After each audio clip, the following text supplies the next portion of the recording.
video, and she makes like a bunch of statements. Like a lot of it's right. Don't get me wrong, but like there's a lot of it. Like, okay, I'm a little bit tired of people referring to the 19 the 19 rings that are not the one ring as lesser rings, because they're not. I've seen it said multiple times. They're not the lesser rings. The lesser rings are the ones that were made to practice making rings. Anyway. Okay. So, hi, Internet. Today, we're going to be mourning the probable loss of our party. No. Wow, don't lead off. Way to Start off with write us that. off. Never Way say to write us never. off. Jeez.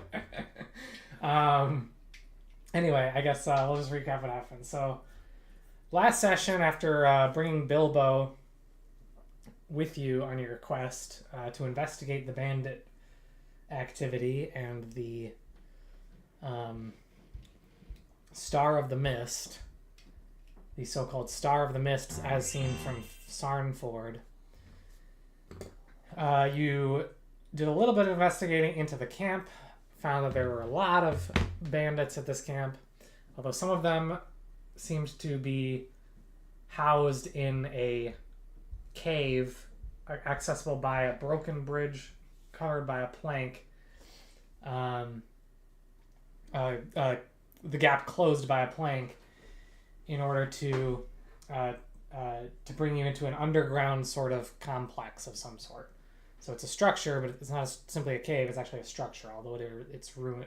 It's sort of ruined and broken down. You climbed down. You fought after Bilbo set a fire to something. You didn't actually see what he did, although presumably it was the camp itself. And then you ran into the underground structure where you encountered 7 men of presumably the most elite members of the bandit camp, as well as their leader Sabian. He did not buy into your deceptions, seemingly completely unfazed by the lie, and It's a good college try. simply ordered your capture, but to be kept alive, if possible. So,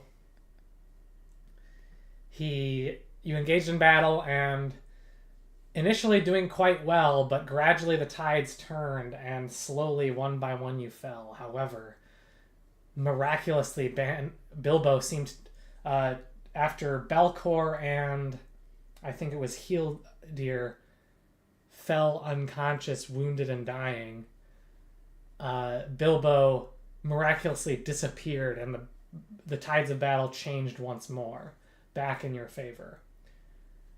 Seemingly invisibly assassinating your foes. He brought you down to the last man, who was the leader Sabian. However, unfortunately, Sabian managed to get away, wounding Nur in the process. And he seems to run to get reinforcements.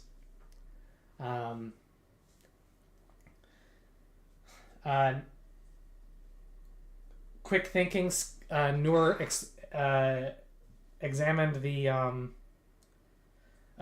quick thinking, Bilbo and Nur went to the bridge, the plank in the middle of the bridge, and smashed it so as to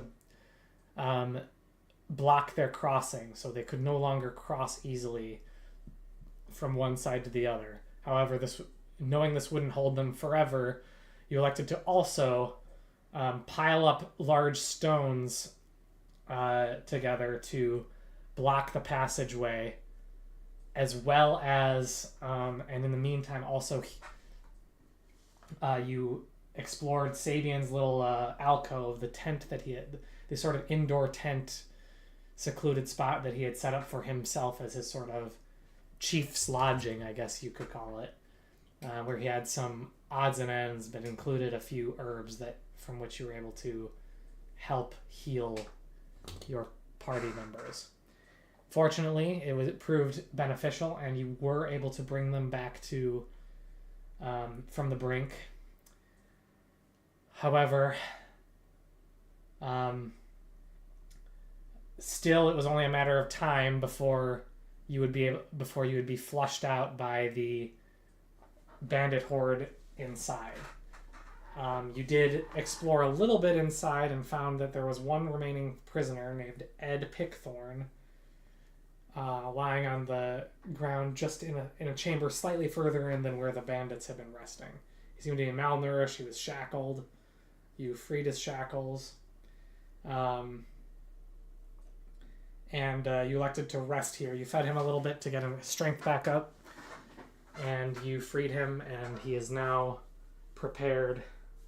And you are now basically trapped between a rock and a hard place, because while you freed him, and it does seem that there is a passage further in, regrettably, he hinted that there seemed to be undead things in the room further beyond. So even should you go in, that you are not out of danger yet. And I will allow you guys to discuss a little bit more. First I'll remind you that there was the first room you were in was where they were lodging. There was like a pantry off to the side and the tent there where you found a few items of note, although the only thing you took interest in were the herbs at the time. You rested for about 7 hours. This little room you're in now is sort of just an additional small little room bridging the gap between what appears to be some sort of gate room where you were in, as well as and then there's a staircase heading down into a chamber which appears to be flooded from a distance. And there appears to be a bunch of, I called them coffings. The right word is actually sepulcher, so like kind of like a sarcophagus. And that's what's in that room. I do actually have to take a little break for a second for reasons, so I will let you guys discuss your options for a moment while I do that. Okay. Hey, anyone got any bright ideas? Okay, so we got the whole. I don't think we succeeded in killing the leader guy, right? He ran away. Or we killed him, and then it was another one of the big guys who ran back to the main host. Was it? What we do know is that I forget how the messenger situation worked. We do know that there will be. We are expecting a large group of bandits since we can't come. Yeah. The big leader that we may or may not have killed before we got out of there, he blew his horn very loud, so the whole camp is alert. That's the mob that was bearing down on us from the bridge on the outside. So Noor very heroically built up this wall with some god rolls that afforded us at least a few hours of rest. So, Engineering. right, superior dwarf engineering, and we're also underground. So, keep in mind there are rocks and stuff. Maybe stuff we can use to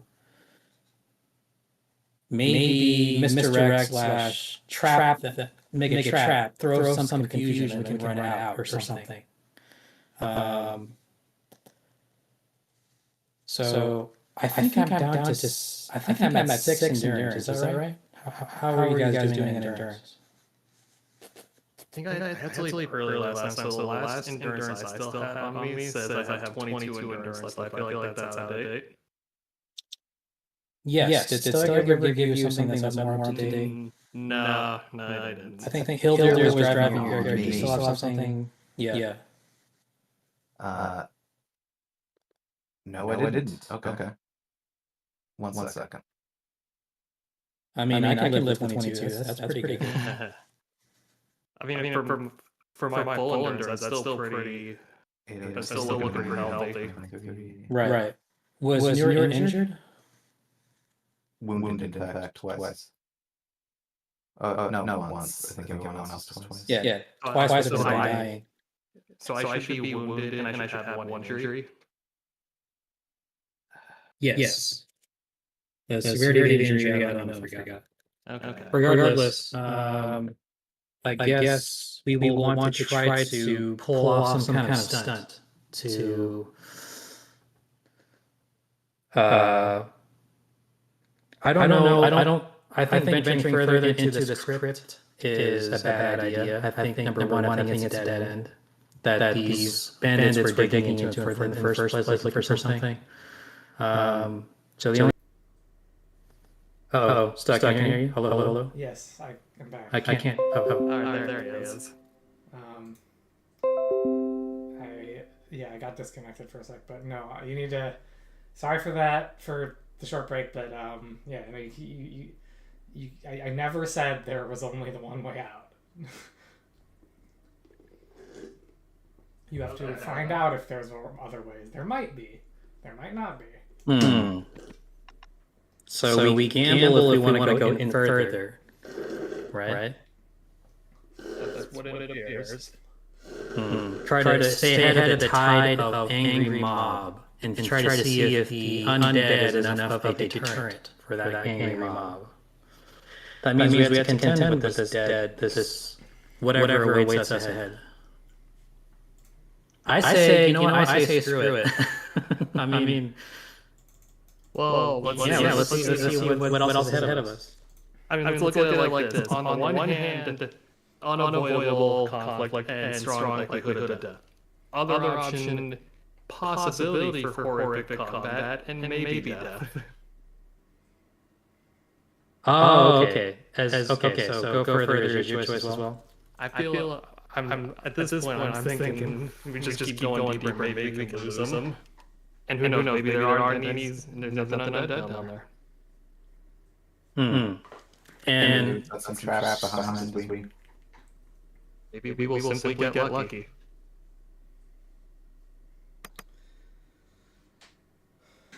Okay. Maybe that's what we do. Okay, so you're gonna go down the steps. Are you going to? I guess. Ed seems to go back and grabs an axe,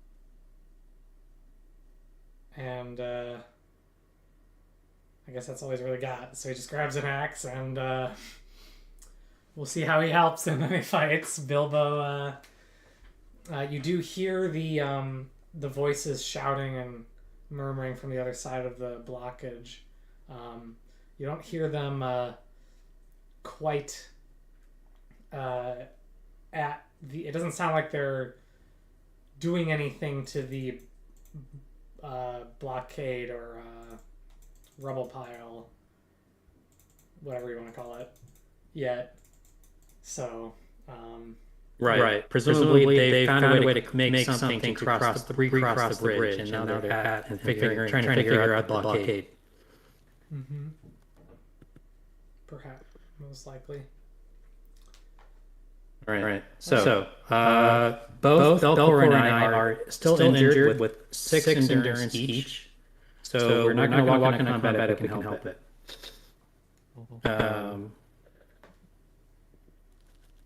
Speaking of which, Stug, since I had to dip out earlier, I think my current endurance is out of date. We're going to try to figure out what I actually have. Didn't Healdir update it and put it in the thing? Unfortunately, no. Was that in Children? Yeah. It's not in Children. I checked, and it's also not. It would be. Apparently I missed the up-ping about that I included the XP we were supposed to get from last week.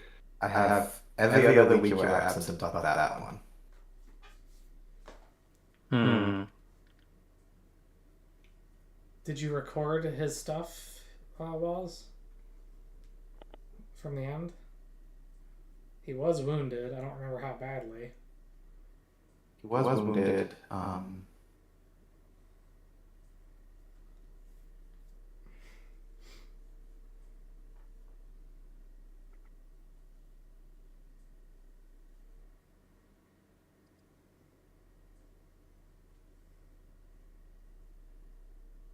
Um, maybe I wrote something down here. I don't know. I didn't write anything down. I'd have to go watch the stream to find out. Because I have Valkyrie myself, so that's up to date. I did not control Newer. No, that's A entirely good thing too, because Newer had the god rolls, and I was as soon as Stoney stepped out, I started rolling so poorly for Belcor, and that's why he fell. Well, okay. I'm gonna request somebody, Walls or Sketch, to look near the end of the last stream and try and find any information you can. You do need to mark your wounded box. Alright. I at least got that part figured out, so... I don't know how many... What was the experience? Like 4 each? 3 each? Yeah. I think it was 4 each. Okay. I got that part. Okay. Yeah, you did experience before we left. I'll go in the older stream since I'm the one that messed up. So guys, don't forget, end of each session, post your characters and whatever characters you control to children. I thought I did. For some reason I can't even find the sheet. Alright. I have a folder on my documents folder, just dedicated to One Ring Tabletop, and I have character sheets here. Same, I have the not me character sheets folder.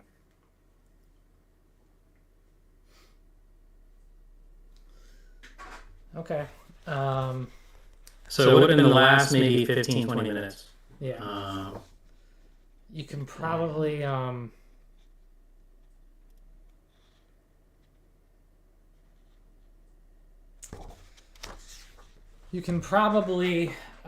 use the transcript to find information as well. That's where I'm looking.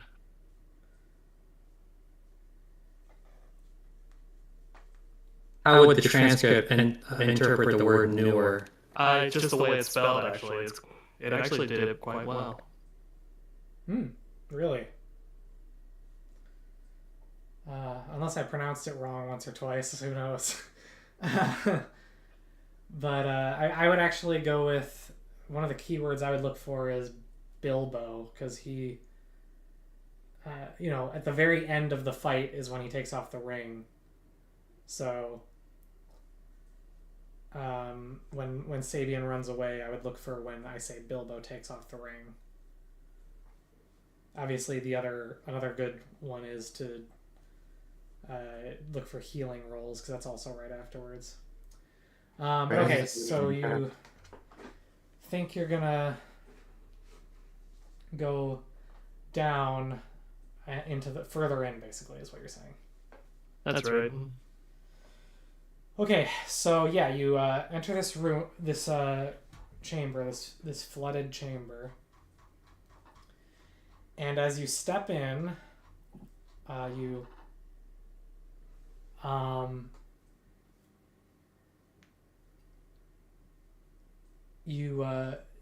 it's kind of dark down here, but there is some light streaking in from some well, actually it's dark outside too, so I guess there wouldn't be, even if there are cracks. So there's only really the torchlight reflecting off the water in a few places. So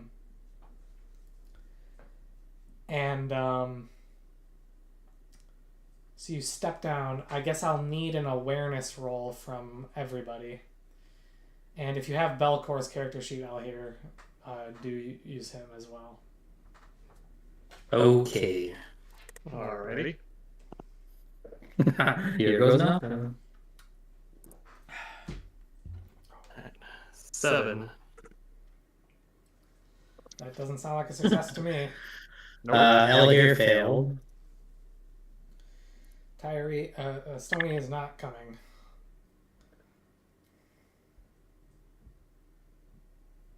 Apparently he's not prepared. Sorry, so what'd you say, Equin?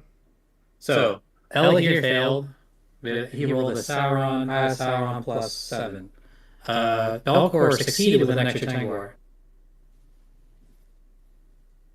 Well, that's good because Hildir failed. You succeeded with an extra Tanglar Equin or Elahir. Belcor. Okay, so Belcor, miraculously, despite the fact that he is but a man,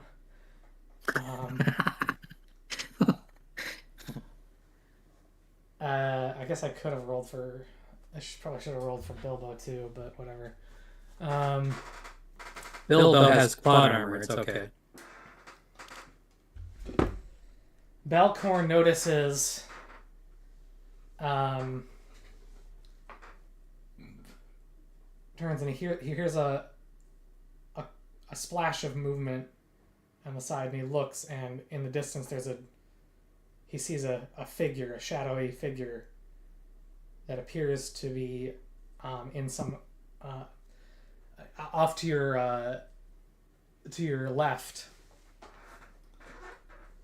or let me review the geography of this place. Splash. So the water is to our left, right?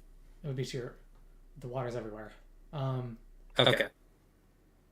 He doesn't really hear a splash per se, but he does hear some liquid movements, a sudden, like stir of the water in the distance, and he sees a shadowy figure, and it appears to be of dwarven size, and this figure then quickly rushes out of sight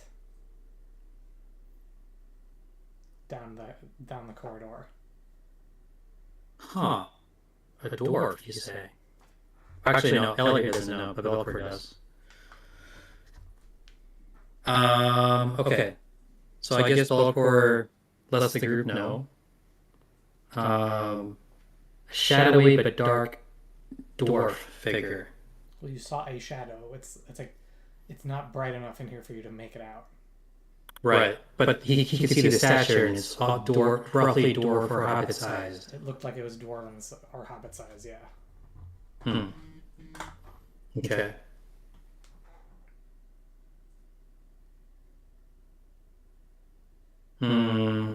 Okay. Is there anything we could do to illuminate? We could light a torch. I believe you have torches, no? I have a grappling hook. I've got a lantern. That would help. Let's go ahead and light that if we have not already. We should probably have done that at the outset. Okay, so we light the lantern, and what do we see? You see an illuminated chamber. There's so right in front of you, as you walk down these steps, you're actually still on a platform above the water. The two torches that are reflecting off the light are now a little bit behind you on some columns. Shining the lantern around, you see a bunch of rubble to your left. You see like a few broken columns at another set of steps going down into the flooded region. A path to your right that seems to just appear to another set of stairs. Beyond the rubble to your left and in the water, there's an archway, a large archway that appears to continue on. There's a smaller pathway a little bit to the right there, then a bunch of rubble. Then on the opposite side of the room, you see another pathway that you can't quite see far inside of, but it seems to be on top of another platform by some stairs. A little further right, you see another set of stairs leading up to a little platform. It looks like there might be a passage, but you can't quite tell from here. Continuing on, there's another wide pathway to the right beyond the staircases that are directly to your right, or directly to the right and around the corner a bit. There's 4 columns, some of them broken, some of them reaching all the way to the ceiling, and there's a bunch of these sepulchres in the water, many of them.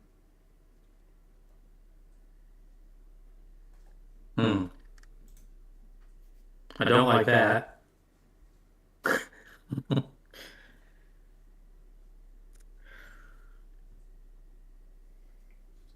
I wonder if it matters if we make noise or not, but I guess we proceed as quietly as we can.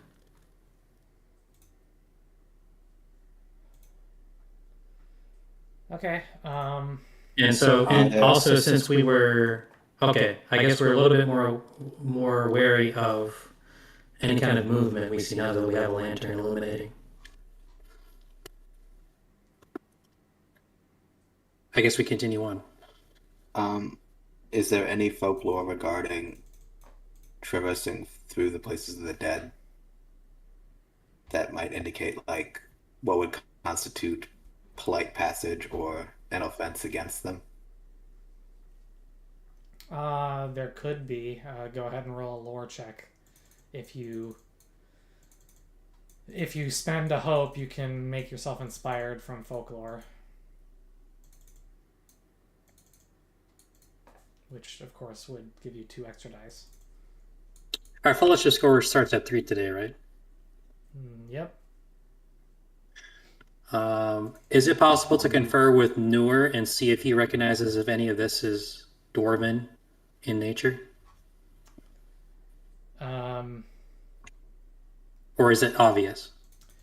It is quite clear, and Noor would know this particularly, that this appears to have been a dwarven ruins. There are runes on the walls as you examine them, and would I be able to do like a lore check on it to know specific to be able to share any details about what the runes are for? What they say? That would be helpful. Sure.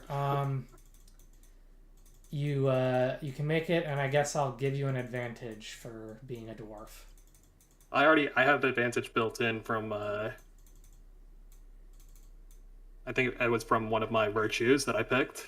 It gave me so you'd have a greater advantage, so +2. If what is the virtue that you picked? It was the hang on. I think it was the mastery.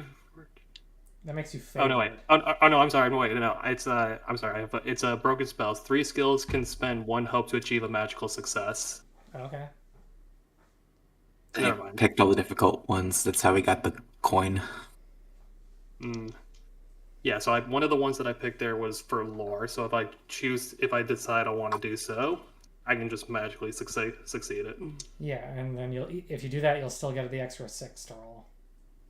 All right. I got how much hope have I can pop a Gandalf rune and a Tangwa rune. Okay, so 2 successes. So, you would know that the dead lingering on is never associated with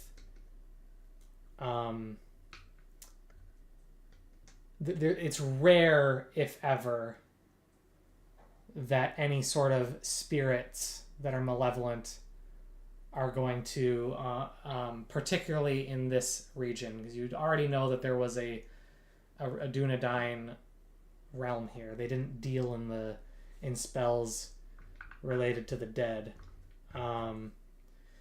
So any dead that linger on in this area are probably going to be malevolent, and they're not going to be... There's not really a respectful way to deal with them. In fact, if you're trespassing in their place at any point, whatever summons them is going to cause them to attack you, basically. The question, I guess, would be then, what would summon them?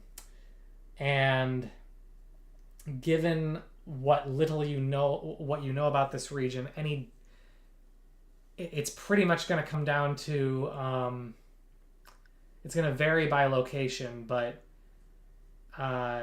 most of the dead are sort of I guess that's all I can really say with that extra Tangwar. So anyone we run into is very likely not only malicious, but also I guess that's malicious means there's not talking them down.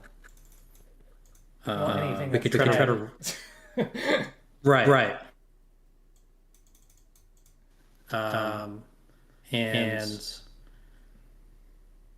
Okay. How much? Sorry, I think I missed. How much endurance do you have, Noor? I've got 14 endurance left on me. Okay. And the rest of us have six at max. Right. Did you discover the correct answer, Hildir? Yeah, I found the sheet. It was in the working but not saved files. Okay, cool. So that solves that mystery of the missing character sheet. Sorry. Anyway, continue. What were you saying, Equin? So, all right. No combat if we can help it, because one injury and we are most of us. I think all of us are dying at that point. So okay. We'll shoot. Do you guys agree? Like if we run into something, we try to escape. We try to keep running the way we're going instead of engaging. I think so, yeah. As long as I'm in the front with the lantern, I should be able to just keep doing scan rolls to try to see if there's anything coming at us from the dark. Oh wait, did you roll your lore roll, Noor? I was waiting to give me the green light on it. So. But I'll use my help to do the magical success, and then it's just a matter of just rolling the d6s. Or roll the d6s and see if you get any extras. Can the dead be misdirected in the same fashion that the living can be? As in, if you make a sound over here, if you loose an arrow and you make some clanging sound far off in the distance, would that misdirect something that's undead? Or are they attracted to our life energy or something, and that wouldn't work? The dead can be misdirected in a lot of ways. I guess I can add on to this to Hildir's lore roll. Oftentimes, songs can be used to sway them in one way or another. They're not really attracted to life energy, although they do seem to do better in darkness than in light. And that often, like, depending on what type of undead it is, that can be a consequence of, like, they do sometimes see better in darkness than they do in light, depending on what type of undead. Some that doesn't apply to all of them, but it does apply to some of them. Would it help if we how would it work if we try to fashion some torches here and then share the light that? So not just the lantern Noor, but each of us is holding a torch. And maybe the first thing we do is wave that torch in front of the dead if they ever approach.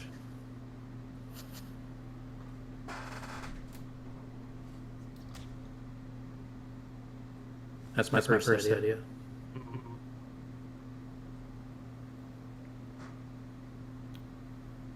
And would we be able to? Do we have like?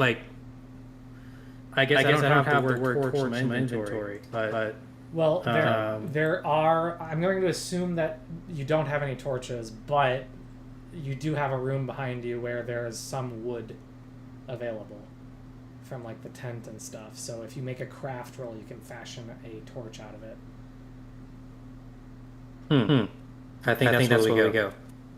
So now we know about the dead. I think we do that. So we surround ourselves with heat and light, and then proceed cautiously. What do we say to that? Any other ideas? I keep ourselves covered at all angles. Yes. I got one extra 6 rolled from the d6s. Okay, so what you know about this is actually a dwarven city known as, or it was at one point a dwarven city called Narag-Nala. This was long before it ever became occupied by the Dunedain. It fell into ruin a very long time. The dwarven underground ruin became part of the realm, and they sort of commingled here a bit with the Dunedain of Arthedain that lived here. And the room behind you, actually, you happen to know.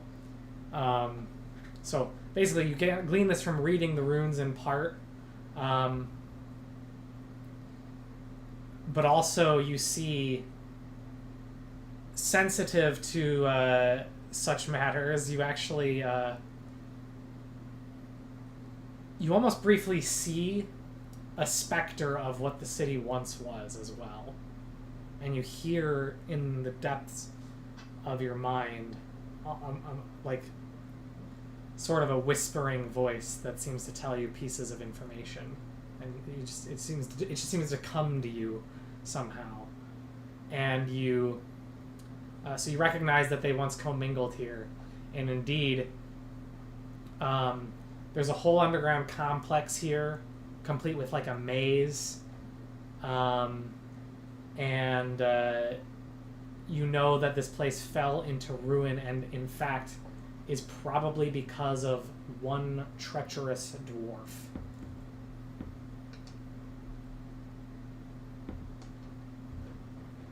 Dun dun dun dun. Yes.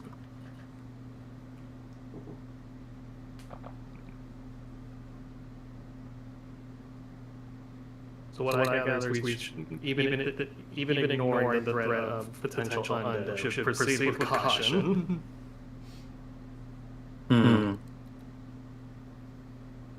Okay, so what do we say about going back to that room and getting... fashioning some torches?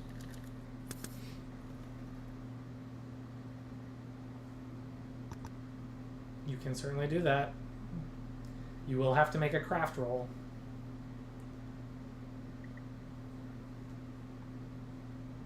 All right. Anyone against this? No, let's get some torches. Let's do it. All right, so we go back. I guess it would be... Yeah. However many torches it needs. So me, myself, Felcor, Eldir, Noor, and Bilbo. And Ed. And sorry, Ed. Don't forget Ed. I know, all of them. Yeah. He's the protagonist here. Okay. That's a craft roll. I only have two craft, and that's my favorite, but I guess we all know who should be doing the craft. Huh? Are you weary? Ooh. No, are you weary? Oh, yes, I'm weary. Shoot. Okay. He also has easily the highest craft. Yeah, true. We're all weary. Never mind. Do it, man.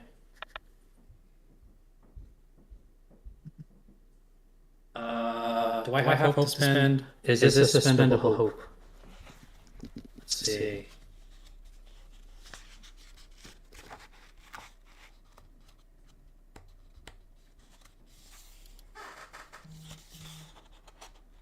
Can I sing a song to lift up people's spirits?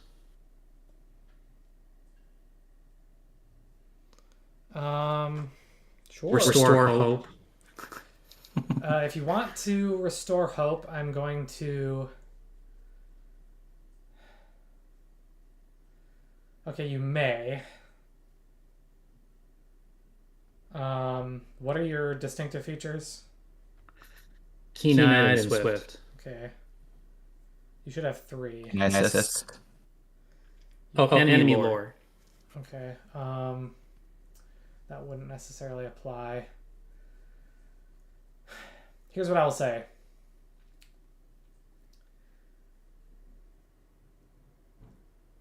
It will need to be a powerful song. A very powerful song. Mm-hmm. But you can certainly try. Mm-hmm. Can I assist? You may.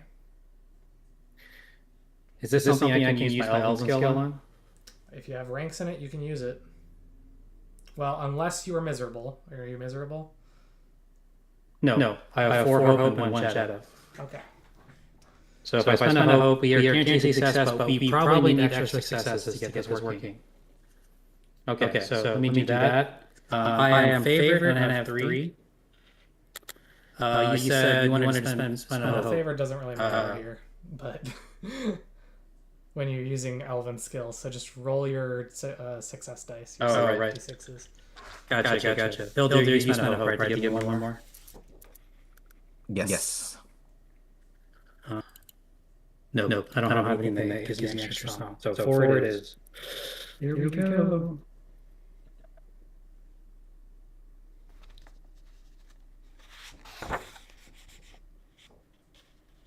There's a 1, 3, and 4. So no extra successes. Okay, so I guess in that case, everyone else may recover 1 hope, but you do not. Terrific. I spent 1 hope. And Hilda gets 1 hope back. I guess it wasn't a positive. Yeah, Bilbo got a hope back. Well, his first sentence, I am going to attempt the same to pick up the second.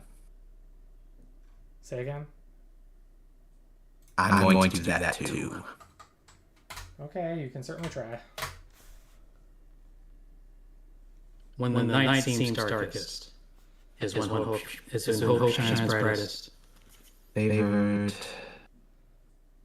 Hold on, I got a song for you to sing. 2 successes. 2 successes. What was the total roll? The total roll was 16. 23. Okay.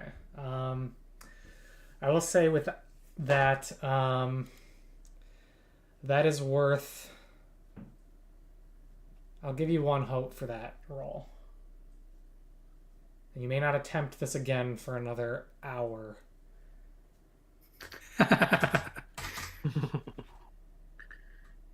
One hope each. Yes. So 2 hope total for each person. We've regained all our hope. Well, Just singing to dead. We've essentially become a goth band.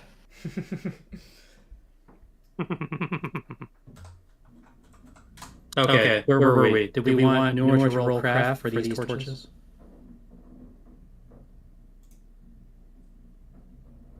I'll do it. Is it cool if if I go for it? Yeah, go for it. All right, here we go. The night is gone. Dwarven skills, don't fail me now. Oh, I guess Bilbo gets a hope too. Okay. And Ed, don't forget Ed. Ed's So- hopes are soaring right now. Okay, so let me see if I understand the rules right. Because I'm weary, anything that is a 1, 2, or 3 gets turned into a 0, yeah? That is correct. Okay, so I got, I only managed to roll a 14, so I don't think I succeeded. Fairly short. Got a target number of 15. Okay. Damn, those were some pretty, the ones that didn't get nullified were pretty good too. Well, okay, so, how did I want to rule this? I didn't really think about this before.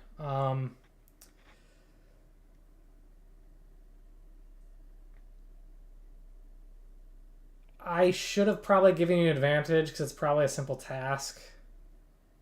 So go ahead and roll another 6. I mean, I already had advantage on it, built in, but sure. Then you get greater advantage, whatever. Okay, so do it again. Throw an extra Yeah, just, D12 an and a extra D6. just an extra D6. Or just a D6. Okay. Where'd you get the other There advantage we go. from? I have craft. Craft is chosen as one of my. Well, like, what's the term of this one that they're Favored? Oh, yeah, it's favored.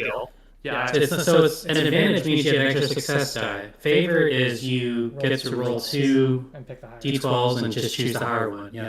Yeah. So they're different things. So when you're favored in a roll or ill-favored, that tells you need to roll feat die. When if it's an advantage or a greater advantage or a whatever the negative version of those is, you add or remove d6s to the roll. Okay, so greater just adds the gotcha. Okay, so that adds 5 to it. So now it's a total of 19. So that succeeds. Okay, so yeah, you fashion. I will say, you successfully fashion a makeshift torch for every person. I will also say I got 1 6 in the middle of it. Oh, did you? I rolled 1 6 among the d6s. Okay, so in that case, then you make very well crafted. I guess how would you want to spend it? Do you just want them to be? They can last. I'll put it this way. They will either last twice as long or be twice as bright. Which one do you want? I want them to last twice as long. I want to. If we justify it as like I've managed to find like grips of like cloth or something that are just dry enough that they're not gonna just like go out quickly, like they're not soggy or anything. Yeah, you can. Dry would make them burn faster, but Or well, you can. whatever it is. You can certainly. We can flavor it that you manage to find pieces of like rubble or whatever to sort of dampen the burnability, so it slows it down a little bit. So it's still but you don't sacrifice brightness. It's a special dwarven trick of craftsmanship that you've picked up over the years. And so yeah, you dismantle Sabian's tent primarily. His not really taking too much care for what he's got in there. His bed's all messy now. The journals that he's kept, the documents that he seemed to be hoarding in there, what small pieces of coin that he keeps in there and whatnot. Oh no! Anyway, Can't put a price on survival. And so yeah, you make several very nice torches one for each person. All right. I hand them out to everyone, so everyone gets a torch. So they last twice as long. We'll say then that they last for 2 hours of real world time. Now, how do I do that? Okay. Let's move. I guess it goes. Doug does love his Shadow Dog mechanics. It's useful. Okay. All right, there we go. 2 hours. All right, so we'll turn back toward the depths of where we're going and proceed cautiously. Huddled together, maybe torches kind of held out. And we continue. All right. So you walk on down, and you head down into the water, I assume. That's where all the sepulchres Right. are. How deep is the water? It's about ankle level. Okay. I am wary of the ripples we make. Noor and Bilbo, it's more like knee or waist level, respectively. Waist? At least. Waist level versus ankle. That new Bilbo's a short dude. Well, I gotta short kinda- the dwarves, so it's closer to waist level. And maybe it's like halfway up I the mean- size, I don't know. I imagine I have to like keep my hand raised to keep the lantern from dipping into the water. A bit. But the moment you step in, Yes. a few seconds go by, and then you hear a bell toll from the direction that Belcor saw that figure earlier. Do we see anything in that direction? Nothing's there right now. You shine your lantern in that direction. Whatever figure was there is not standing there right now. Oof. Okay. A few moments later, some figures appear to rise from the waters.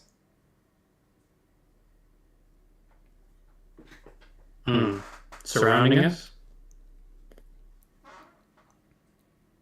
Surrounding you is a strong term, but they're in various spots in the room. They appear to be shambling humanoid creatures with a clammy, pale flesh. Sort of like a corpse left to rot in the water. And they feature a fell light in their small eyes.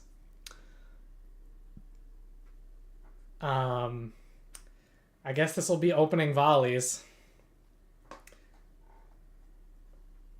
Dude.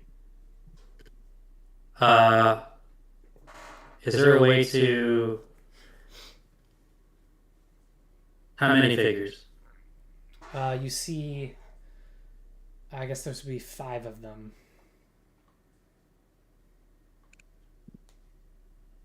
Is there a way to... This is combat.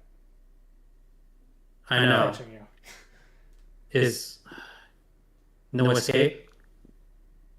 We can't. We have to disengage and run, right? You could try running in some direction. There's a few open archways.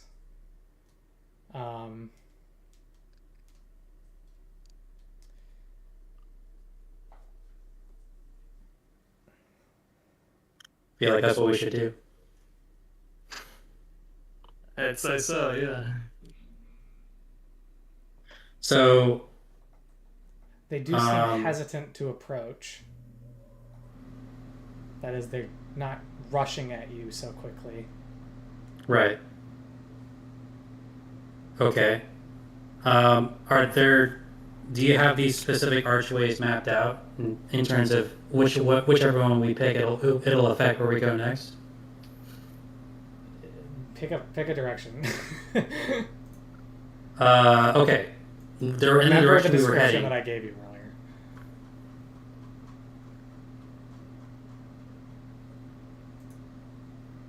Can you give us that description again?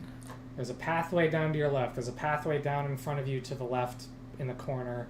There's a pathway up a small staircase directly in front of you, a little bit to the left, but mostly directly in front of you. To your right a little bit, there's another pathway that you can see a little clearer now. You guys have an echo. Why is that? Is that me? Let me turn myself up.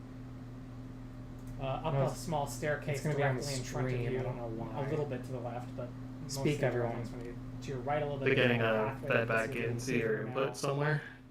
Check 1 2. Check 1 2. This is Ella here, fighting for our lives. Yeah, Possibly. Why that? Is that me? Okay, I figured that. Let me turn myself up. Up a small staircase. Gotcha.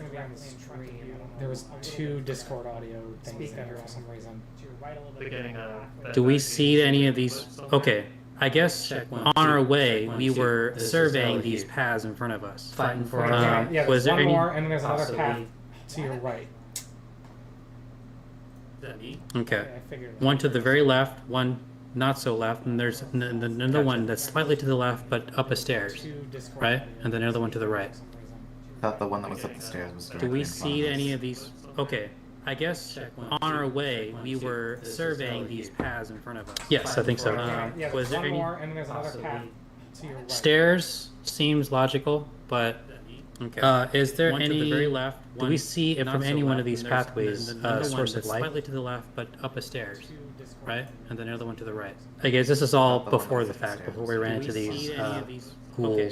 I guess on our way we were surveying these paths in front of us. Oh, You yeah, say they thank seem you. hesitant to approach. Will they, They're coming, I want to keep an eye on them. but they're not. They don't seem as excited as you might have expected. Right, I'm wondering if their excitement waxes or wanes depending on the direction we pick. If they're guarding something, we can avoid that thing.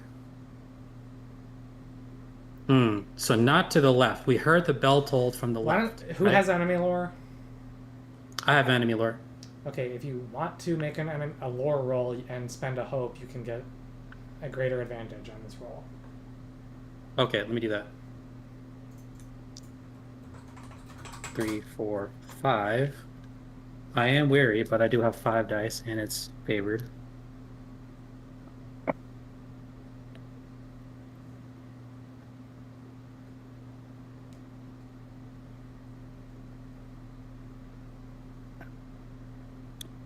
(11 plus 8 is 19, so 2 successes. So you know these to be something known as marsh dwellers, and they are known to fear fire. Excellent. Excellent. Okay. Lead with your torches. And do we know where we want to go? Okay. My other question, Stug, was there any indication of a light source from any one of these paths? You don't see any light in any of these directions. Okay. I feel like the path to the right. I'm favoring the path to the right now because the bell was tolling from our left. But what do you guys think?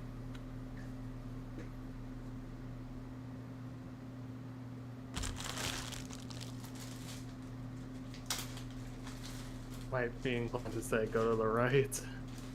Okay. Ildir, are you in agreement? Yes, let's go to the right. Okay, so I know we're technically opening volleys, so Stug, you can handle. Let me know if we're doing something wrong. But we'll try to disengage, hold our torches in front of us, maybe even, try to wave it in front of their faces. Well, it's opening while we volleys run round, toward which means the- you're not engaged with them, so you can throw weapons at them and stuff. Oh, And they don't appear to have ranged weapons. I guess have Bilbo throw a rock, but then we run. So maybe everyone who has a ranged weapon can maybe fire one arrow or one rock, and then try to disengage using that attack. Okay, Belcor has ranged weapons. Would he like to attack? Yes. Don't know if it'll do anything, but at least it'll try to discourage them. He has one in bow. Don't spend a hope.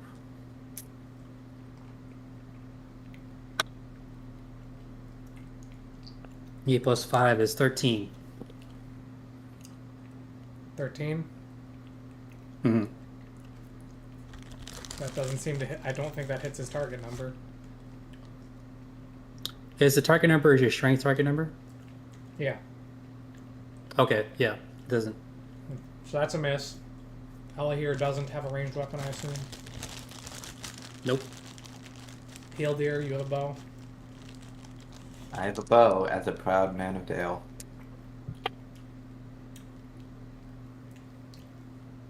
Urgh.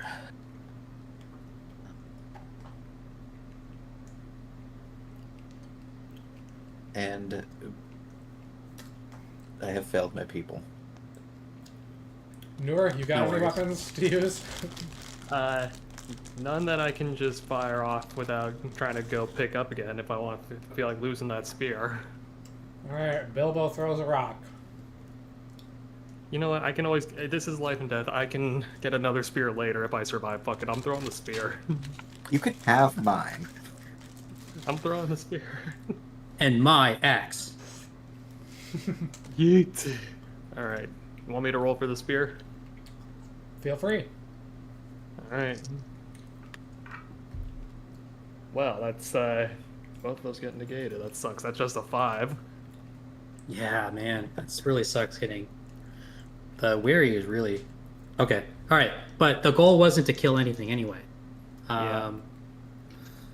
Bilbo, I assume, doesn't hit anything either. Well, he's favored with rocks. He misses. Okay, so no hits. All right, so the goal wasn't to damage anyway. Try to throw them off or scare them. So we do that, and with that opening volley, we try to run Okay, where are you running to? to the path to the right. Okay. Very well, make an athletics check. Or, Yeah, make an athletics roll to see how far you get, I guess. Okay.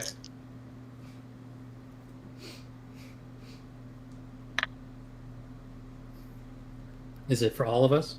Everyone, yeah.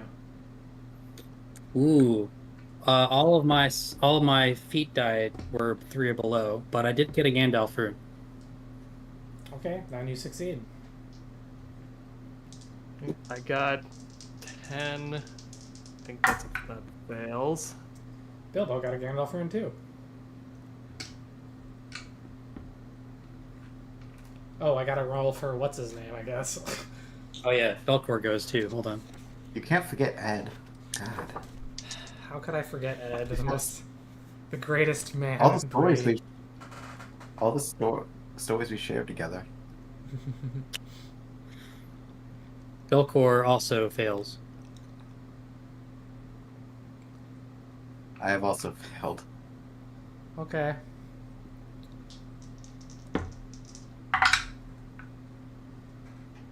Ed fails. Okay, so you make your you start heading down this path, running at a full pace. As you get further away, the marsh dwellers appear to follow you. They do get within. They do appear to be catching up, and they get within close range enough for let's see. I'm gonna say there are 5 of them, so I'm gonna roll this dice, and if it rolls into a 6, I'm gonna re-roll it. Okay, well that's 5. They will get a disadvantage. I'm going to make them ill-favored since you guys are fleeing. Oh wait, well I guess I would consider this to be kind of a defensive stance, so that's worth noting.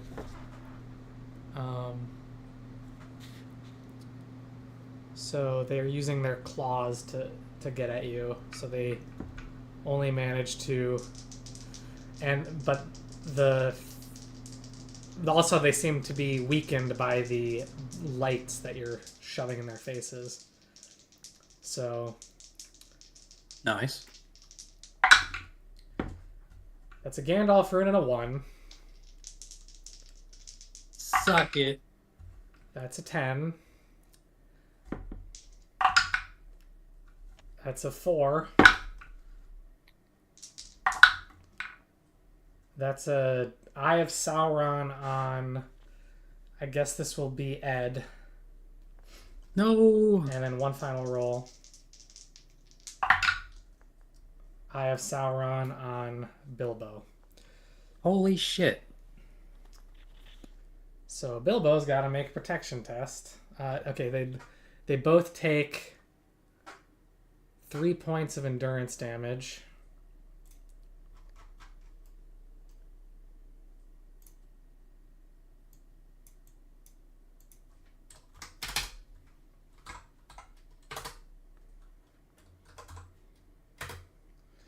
What's his endurance? His endurance is going to be that, so he'll be...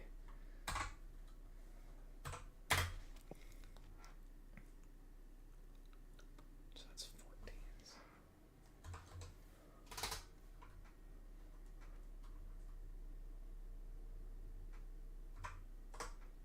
Alright, so they both have to make a protection test. Ed is wearing no armor, so he just gets a straight roll. And he fails, so that means that he takes a wound. And it's a severity of 1. Shit. So he gets really badly scratched. Where Bilbo, are their endurances? Bilbo, on yeah, the other so- hand, has mithril coat. So he takes... I think it's technically a male shirt. So he has 3d6. I'll make him spend a hope.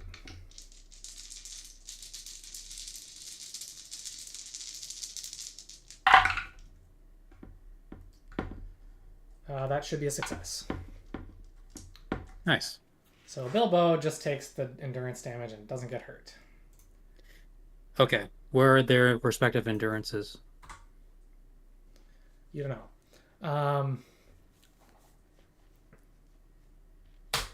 And they seem okay. Okay. The I mean, I guess Ed's less okay, but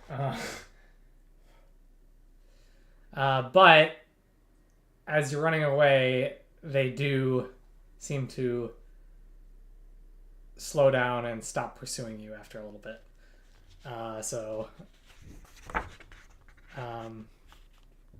And then they seem to hobble backwards after you leave the chamber, and you That head. either is a good thing or a out of the frying pan into the fire. So you head down this pathway. Is it water all the way through, like ankle deep? So far, yeah. Okay. There's-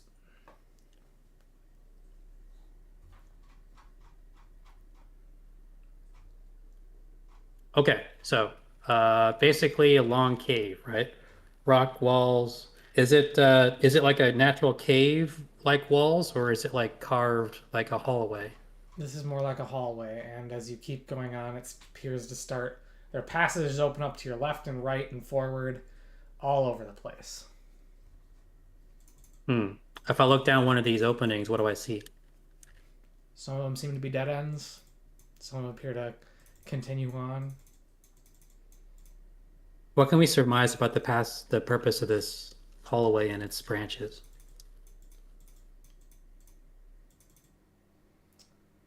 Is that a lore roll? The first guess you'd make based off of what Noor told you is that this is some kind of labyrinth to deter intruders. Shoot. Okay.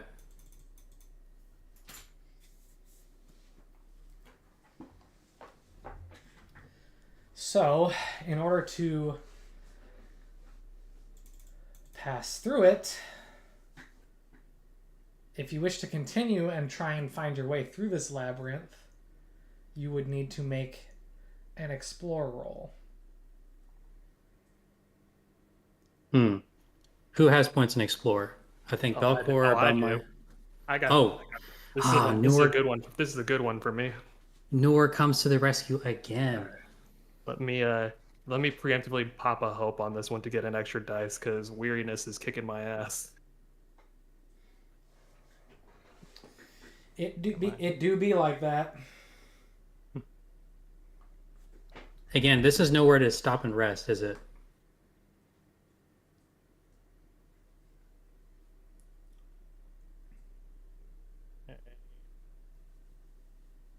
Ooh, thank God I did that. I got a 16 total. Ooh. Nothing special. Okay, just a success, straight success. Just a straight plain vanilla success. No magical successes, no sixes. Gotcha. Okay, so you being a dwarf and being somewhat familiar with their architectural design, pick out a few subtleties in the pathways. You notice every single turn seems to feature, a decoration of some sort, worn by time, but often still recognizable even today, thanks to the great craftsmanship of the dwarves. And you notice, in fact, that every so often there is a single one of these decorations, usually like some kind of bust or relatively fancy column and entrance. There's a small glint just at just the right moment, and so you take that path, and then you continue on and you find another one. You take that path, and it leads you around. And you continue on in this manner for some time. In fact,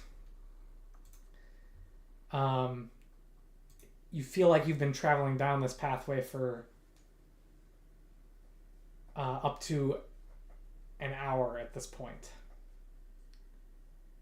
And it's been steadily descending as well. You've actually noticed that you've noticed occasionally some steps up, some steps down, varied slightly, but it does feel like the general trend is downward to a slightly larger chamber, and you are accosted by a number of dwarves as you enter, wielding axes, And then it gets off. and some hammers.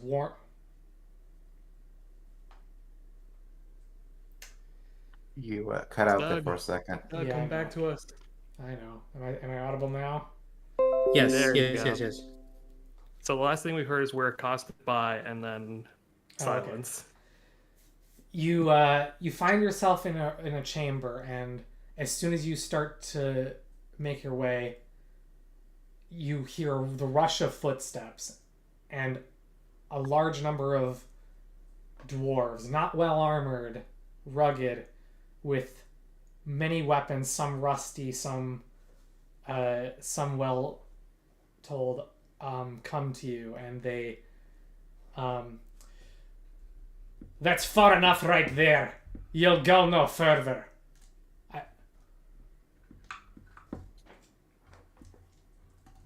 Who are you? We come in. We do not wish to come. We do not wish to do any harm. We find ourselves between a rock and a hard place. We were chased here by bandits that we are against. The way back out from where we came is blocked by a blockade that we built to keep out some bandits that want our flesh. All we are seeking is a pathway back out to safety. We do not wish to bother you at all. In fact, the only reason we came this way is because we wanted to avoid the threat of the undead. And you can see our dwarf companion here has led us through this labyrinth because of his familiarity with the architecture. Go ahead do and make not- a courtesy roll. You will have an advantage due to the presence of Noor. Okay. I want to use a help on him too. Okay. Oh, thank you. Because I have these ornate braces that give me +2 as well. So I have 1 +2 plus the hope plus the greater advantage. You said Normal advantage. normal. Okay, so that's 5. Make sure I'm counting that right.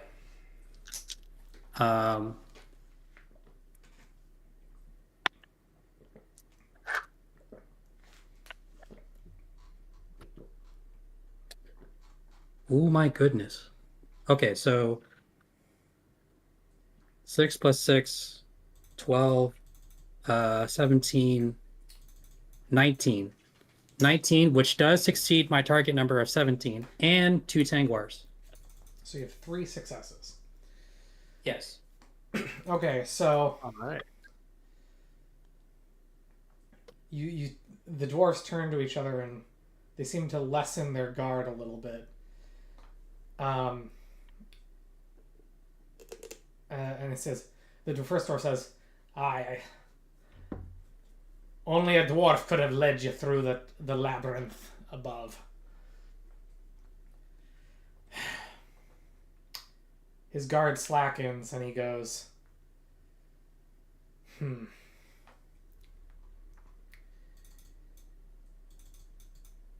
What brought you here in the first place? We were tasked with a grand quest by Gilrine of the Rangers that we see there seems to be we're investigating the dark goings on by people who seem to be trafficking slaves from this area. We wish to defeat the evil that is propagating this. And if you guys seem to be against that as well, we will join you in this endeavor. Have you seen? Have you ever ventured above and saw a? Uh, it's been so long. A mystical. You said mystical bluish light emanating from roughly the from from roughly the from roughly this area of the region. Well, of course we've seen it. It comes from the tower above. What, pray We do tell, not go is there. the nature? Hmm. What, pray tell, is the nature of this light, and what is it for? And should we destroy it? None of us can tell you the nature of the light. We do not go there. She guards it with. She guards the tower, the accursed halls above. Ah, the pronoun game, huh? Who is she? We know only that she was once a noble woman who led the Dunedain of this region that we once that our people once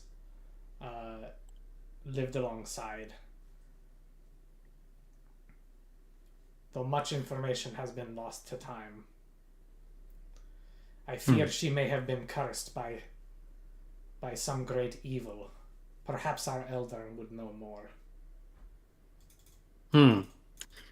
Allow us to properly introduce ourselves. I am El here, and so on and so forth. We say our names and our backgrounds and why we're here. And I say, which clan of dwarfs are you? And are you aware that there is a threat of men, thieves, and undead above you? Well, we are more than aware. We've used the marsh dwellers. The marsh dwellers in the flooded halls above have been there for some time. No doubt you heard the bell. Yes. I fear I must apologize for that. We are, in fact, are the ones who set that. Who manufactured that thing. That was, in fact, to keep those bandits and other intruders away.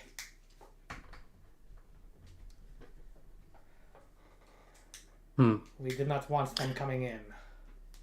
Though they did manage to come defeat some of them early on. If any of these thieves or evil forces of evil ever come close, we shall help you defeat them. But in order to do that, we desperately need rest. Is it possible that we have some time and a place to recuperate before we come and meet your leader and discuss what we want to do next? I cannot let you rest here without leave of the lead of our elder in the first place. You will have to speak with her first. So be it. Show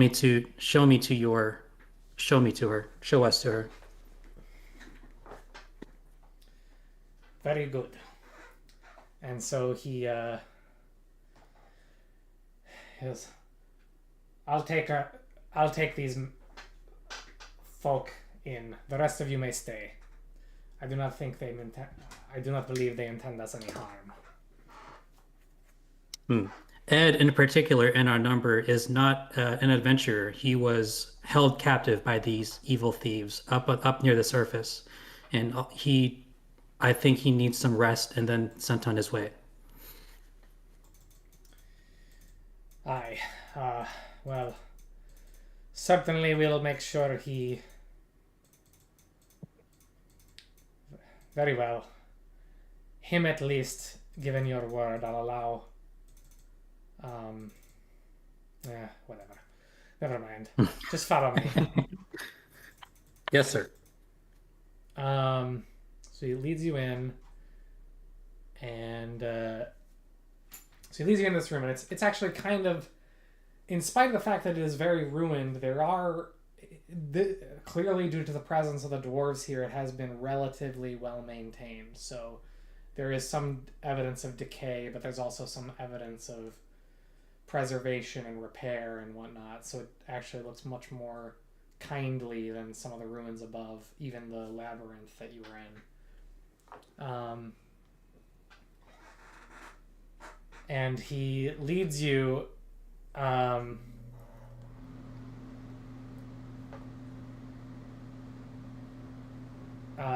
forward and to a slightly larger chamber than the one you entered into. And there's plenty of torches in here, so you actually put out your torches when you got here, so as to save them. And you find a very old female dwarf sitting on a sort of a makeshift throne. It's very not inelegant, but it serves that sort of purpose.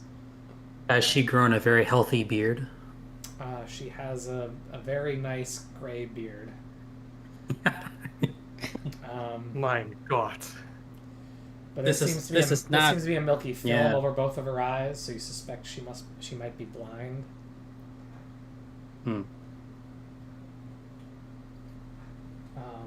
This ain't your Rings of Power female dwarf. Sure ain't.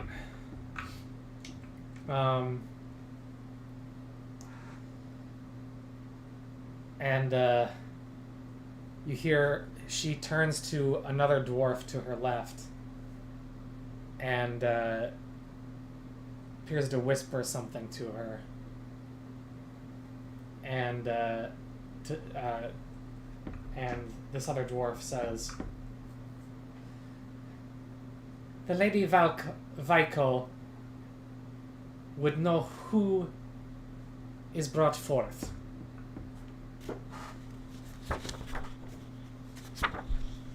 And the dwarf next to you goes, "Who's brought forth? Who's brought forth, Vidar?" And the dwarf, whose name you now know to be Vidar, responds with,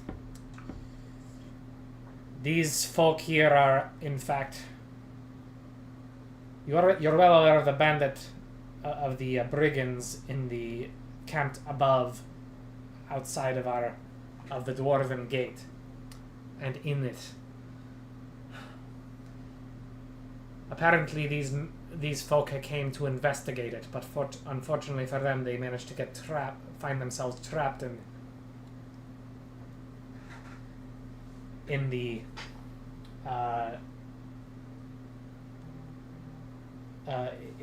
ruins between the return of the large bandit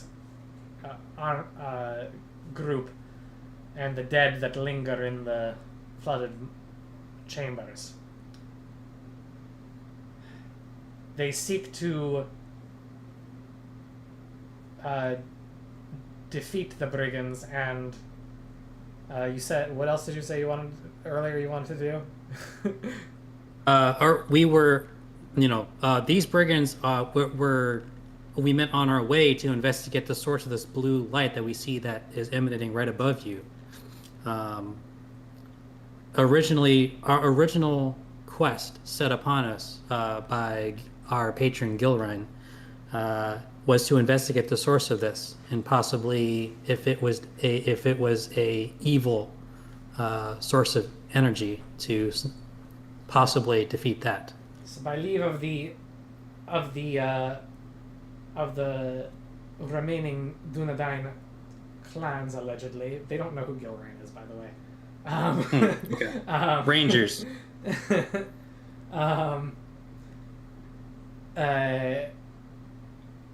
And so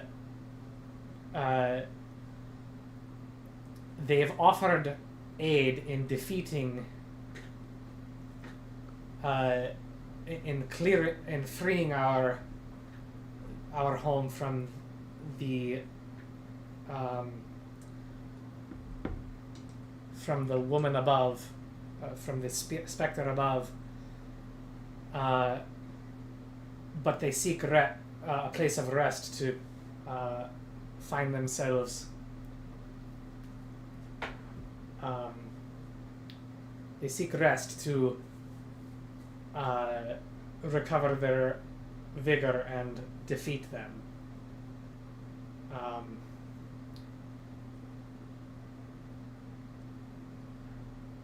we pledge ourselves in friendship to you and yours. And we wish nothing more than to defeat the evil that's around the area. And so the dwarf that spoke whispers to this older woman, Vico, and says,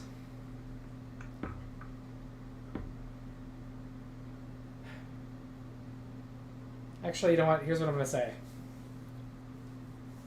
We're going to enter a council phase. It is now time to present your case. The woman responds with, but the first thing that is said to initiate this phase, or this little event, is going to be the dwarf that seems to be translating says,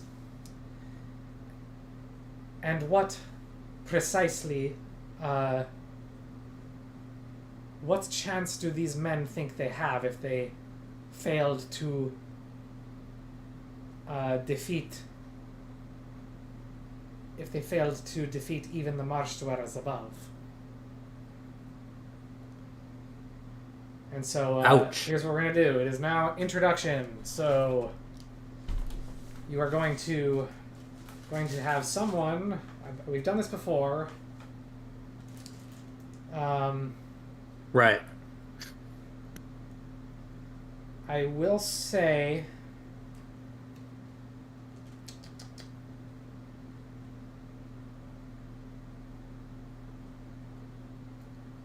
this would be a reasonable request, so that means things.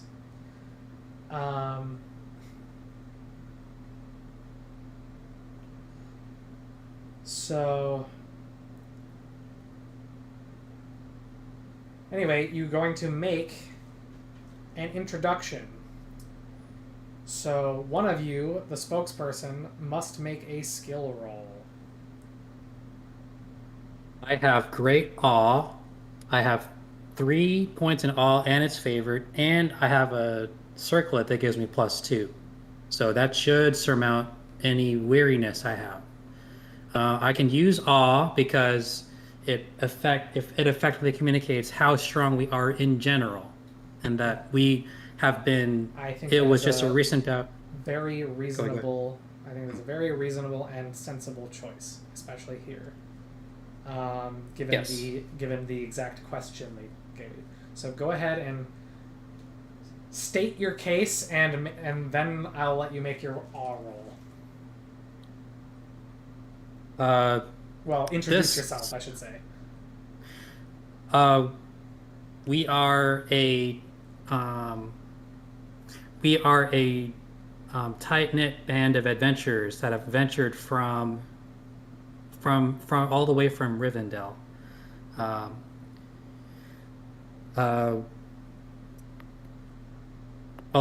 So you know of our main directive to head down this direction and confront what is directly above us in the blue light. But along the way, we have felled more than our fair share of trolls, not just by way of light, but also through brute strength and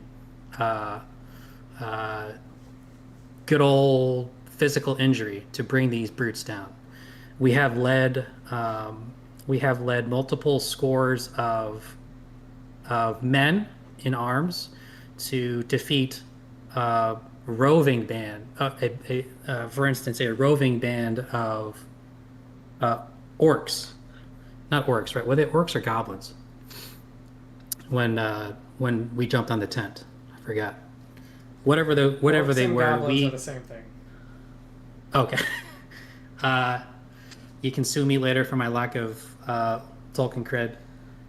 The only difference that some people introduce flavor-wise is goblins are like the smaller ones, but that's really not true. But whatever, it's fine. Right. The evil race, the racist race, and we defeated them with few casualties on our side.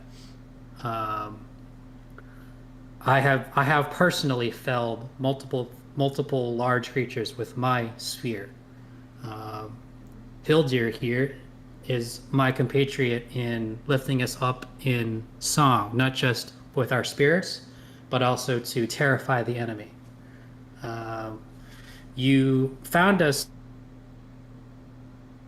position currently because um, of a very unfortunate series of events where we have the whole camp of scores of people at behind us across the bridge with that bandit camp chasing us down. We were at low. We are at low. We are very weary. We by the time we ran into the water dwellers, what are they called again? Marsh dwellers. The marsh dwellers. We were already injured and in grave need of rest. So that is why we decided to do the wise thing and escape to fight back another day.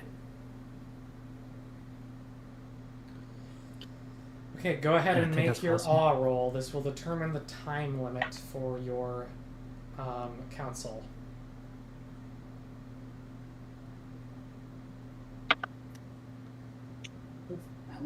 Don't roll out yet.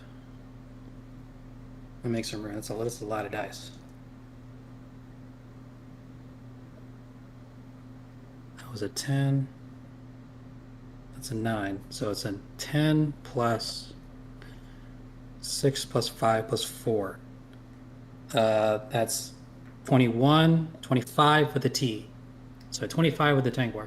Okay, so your time limit is 5, so you have 5 opportunities to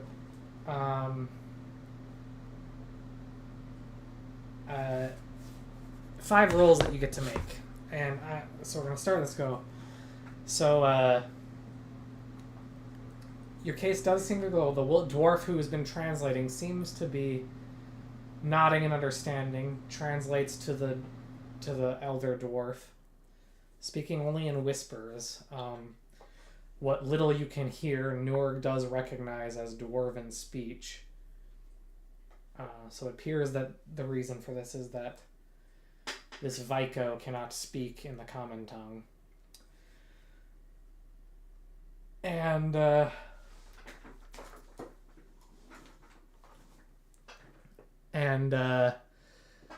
so then this younger dwarf responds with, very well, it's under... we deem that...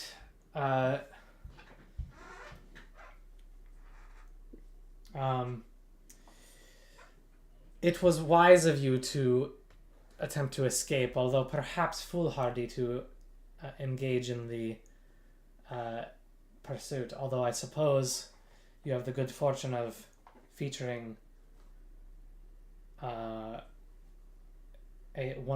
of Durin's folk in your midst. So the fortune is Allah is with you in that regard. Now he has saved us in a to degree more than you know. He's kind of come in clutch a number of times. The things I've seen in the last couple hours, enough to make a man's skin crawl.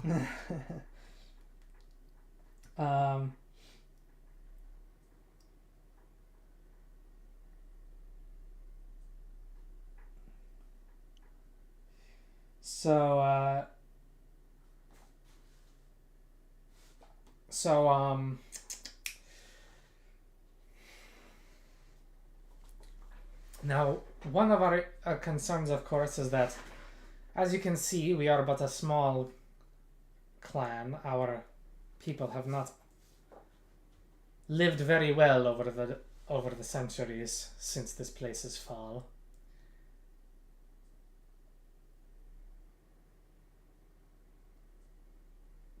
Why would we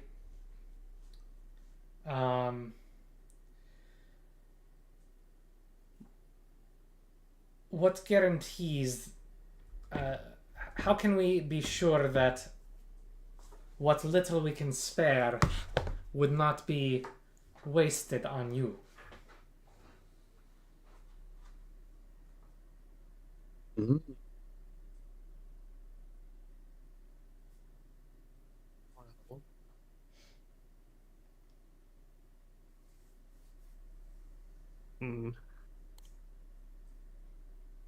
Who's got this one? I think in Harton would probably be good. And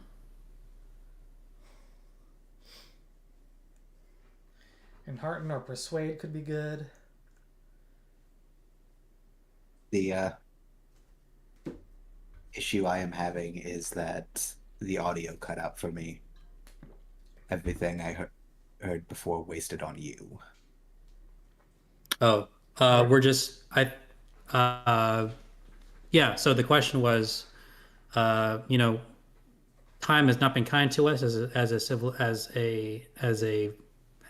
a clan, right? So Vico is saying we have few resources as it is.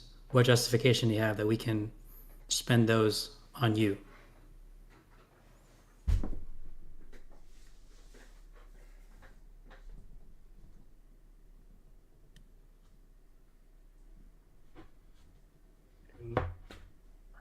Perhaps there's any sort of favor we can provide in repayment for housing and a place to rest up.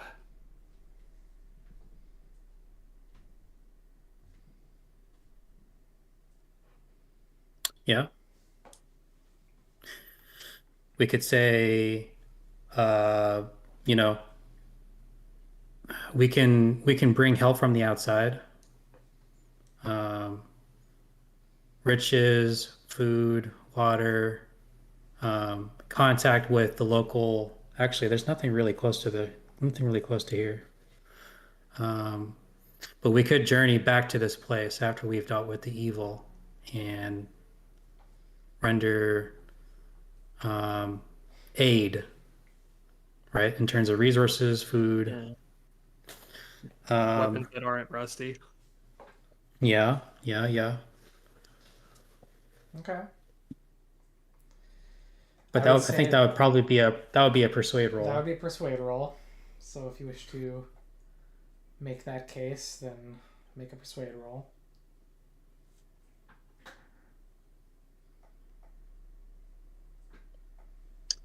Belcor has 2 in persuade and is favored. Anyone better than that? Yes. Go for it, Hildir. And I will spend a hope.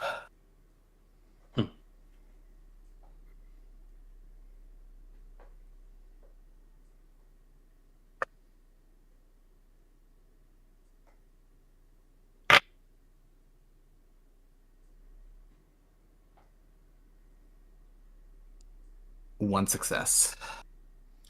Okay. Wait. Yes, one success.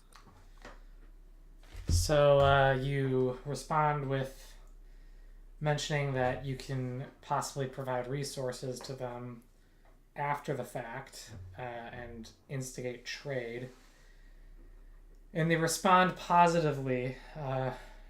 The younger dwarf says, well, that's certainly a fine offer, although I fear, due to the shame of our past, I don't think we are much keen on interacting with many outside of the world. We wish only to keep to our own. But that is a fair offer. Perhaps we could consider something at least.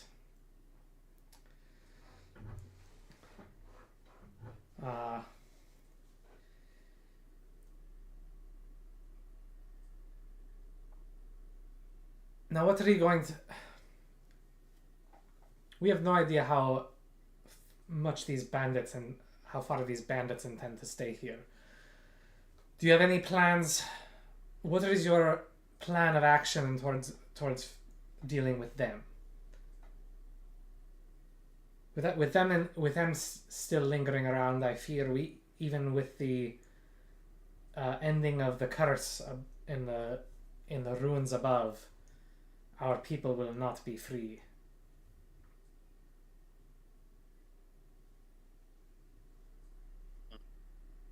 You mean like even if we deal with the evil above, you still have to deal with the bandits, right? That's what she said. Okay. I can counter with we That were is part this of your close mission, is it to. not? Yeah. Did we kill the leader or did the leader escape? The leader ran away. He got away. Okay. Sure.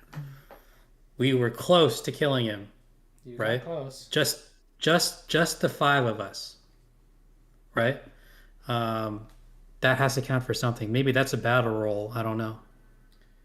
Like saying, if just the seven of us could surprise him in this fashion and get within an inch of his life and make him afraid for his own safety, imagine us allied with you, right?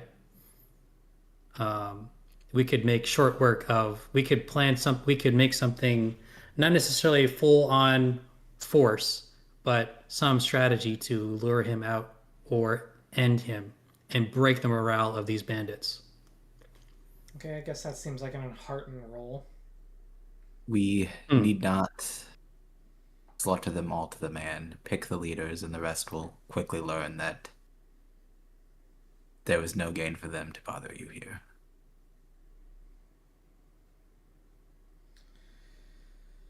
Okay, that would be I still think an heart and roll is good. Who wants to roll it? I have one, not favored, so does Belcor.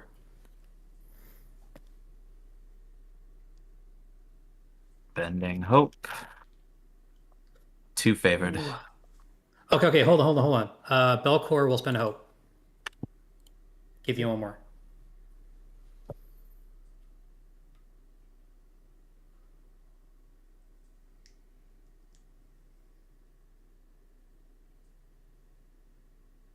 One success. These are not great rolls. I know. Okay. Wariness, man. So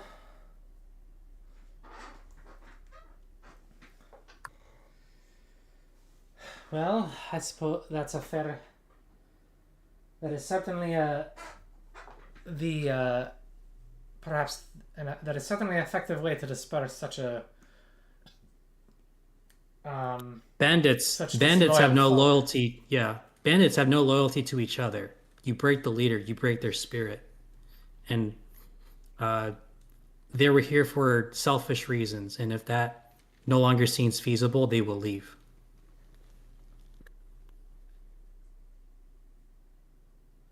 Okay, but that was just a comment. Okay. And so she goes,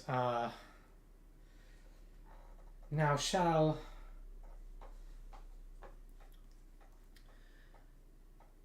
how long must we keep you housed in order for you to be able to pursue these goals of yours? Good question. So I guess that is a game mechanics question. We have 6, and I think each of us have 6 endurance, with the exception of Nor and Bilbo. It's a question about how much you want to ask them for. I guess, but like just in terms of what we like absolutely need, right? I think we need to build up a reserve of hope as well. This seems like where we probably. Oh. We are in. So this we would have to enter a fellowship phase or something, right? You would have something long term like that. Fellowship phases are how you recover hope primarily. Right. We need hope back. I mean, and we would like to spend all of these points to get actually stronger that we've built up, right? What points? The fellowship points? Experience points. He means our adventure and our skill points. Yeah, you would have to. Also, injuries. I think the highest I see is Belcor with 13. Anyone more than that? I have 18. Yeah, that's at least 18 days, right? Depends on your healing rolls if you want to try healing rolls. Definitely.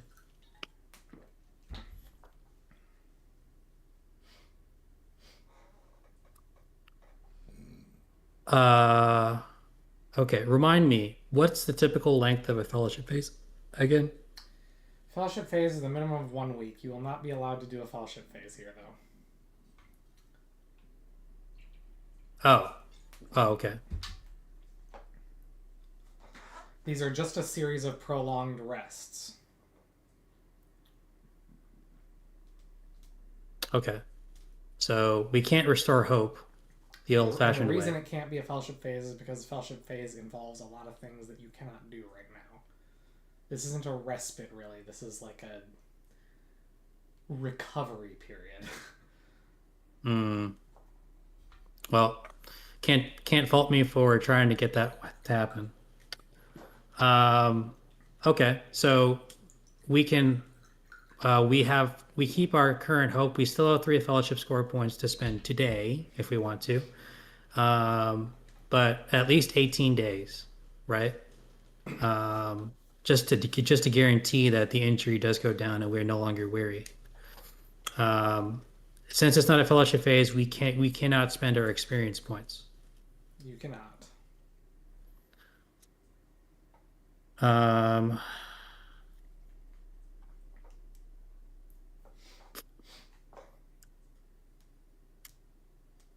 hmm. How about a group? Do we feel like a month or 3 weeks is too much to ask?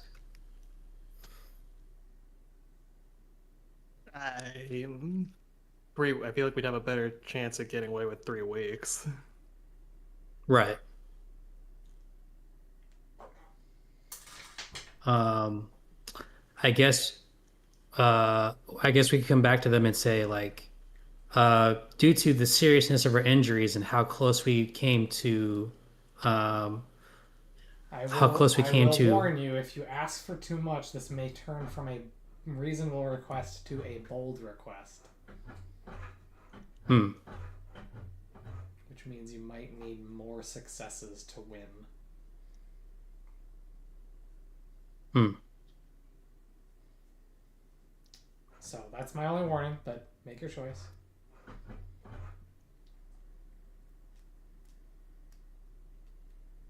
Are we allowed to Well, divine from this that 3 weeks is too much?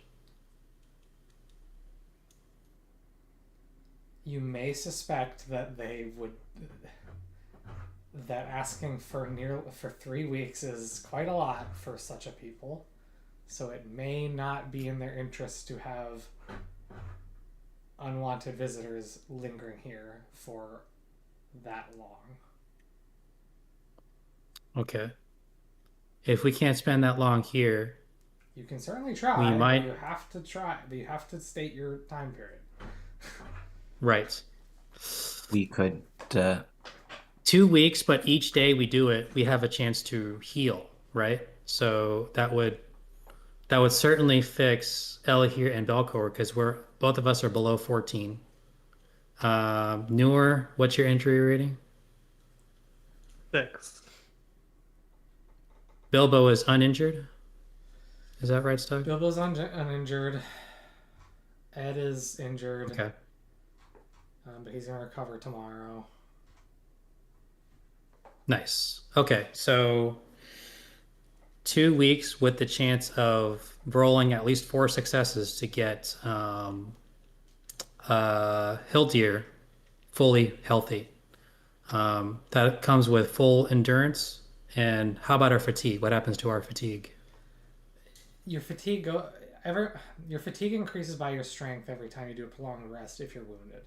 So you're gonna be at full strength, at full endurance within like a few days. Okay. That would fix our endurance, injury, and injury problem. I guess. And frankly, Is it? Yeah. yeah. Go ahead. Go ahead. Go ahead. No, you. Are we allowed? Am I allowed to sing a song of hope to try to raise hopes? And how many times am I allowed to try? I'm going to be a little less giddy with that because I've been very Of generous on that course. front. So I will go. I'm going to reject it at the moment as an option. Okay. Unless you learn a song of some sort, then you can spend it during your adventuring phase. But you'll have to. Yep. You have to actually write songs for it. Okay. So 2 weeks. Is that something we would like to ask them? 2 weeks, I think, is appropriate. I will endure whatever injuries I have remaining.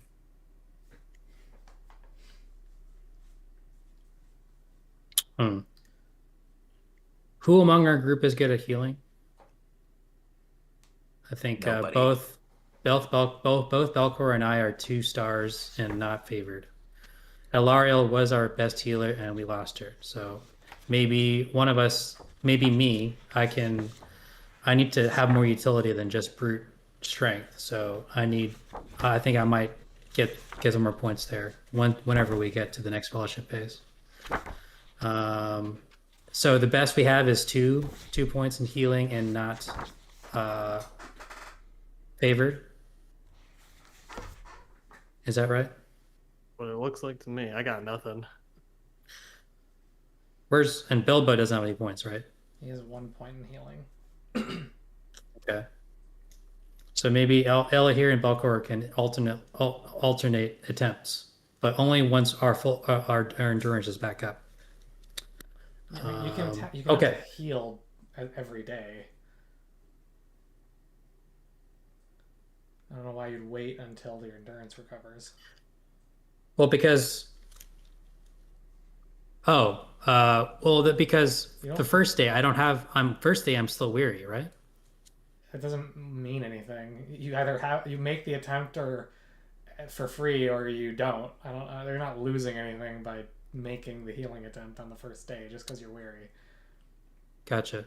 Now you can't today. You can't make a healing roll because everyone was already healed except for I guess Noor, and Ed. But everyone else has already been healed once, so they can't be healed today at least. Gotcha. Okay. So we shall come back with them and say, I realize this ask might be brazen, but given the severity of our injuries and how much given the severity of our injuries, we do humbly come to you and ask for 2 weeks, just 2 weeks to get some health behind us before we lend our full strength to your aid. Okay, so this will be, I guess, I think this sounds like a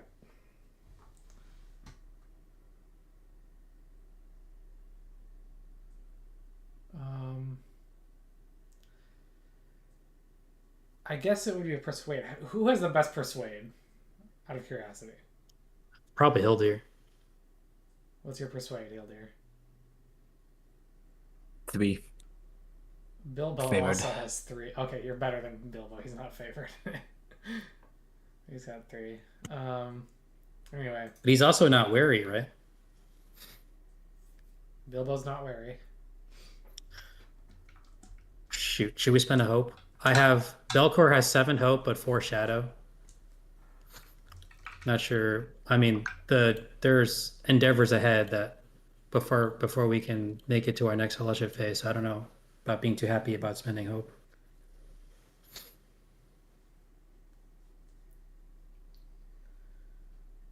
Well, so Bilbo could make the roll. He's not wary like Hildir. He can spend a hope and he can get 4 dice instead of. Actually, what are his distinctive features? I have them listed here. Fair spoken, honor. Oh, you know what? He could be considered inspired, and actually Noor. I guess you don't have any persuade really, Noor, do you?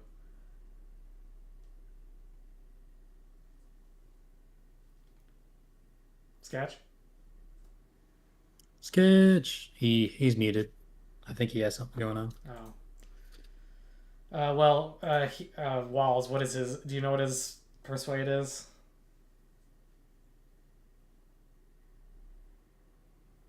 I should can probably find download out. this. 1 second.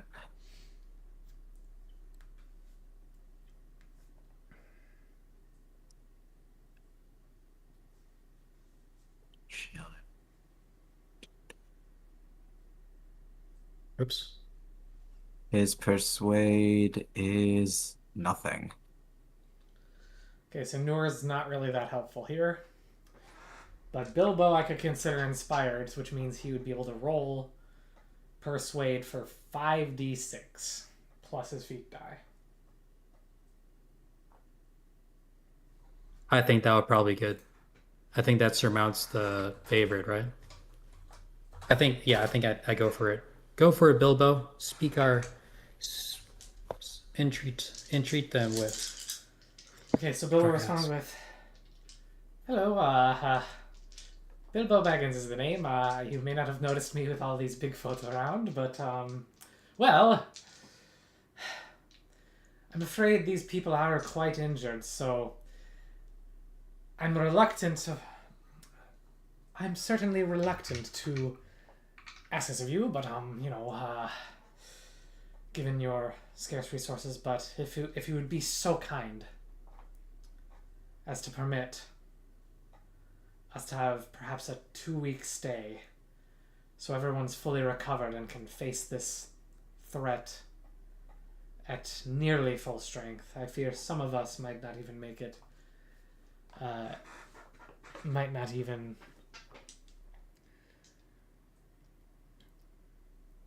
manage that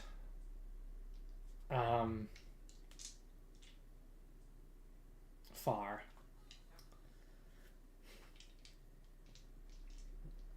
Okay, so he's gonna roll. I'm gonna make it a. They are reluctant, so. Do you guys want me to roll 1 dice at a time or all at once? Rip the band-aid off all at once. Okay. So they're reluctant, which does lose a dice.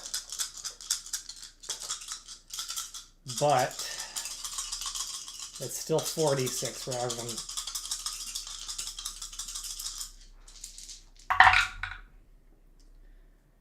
Well, that's is that a good roll? I don't know.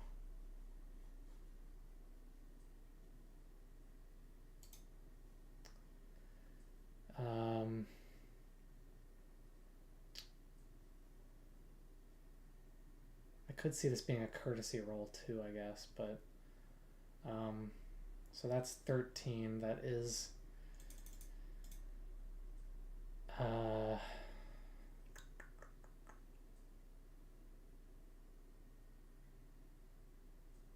guess that's a success based on his character sheet.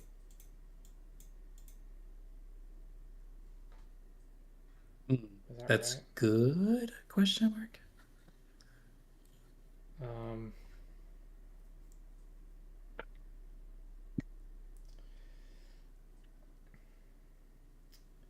Oh wait, no, he's the character sheet that he uses is a one-shot character sheet, so he's got lower target numbers. So afraid that's a failure. By 2. Shit.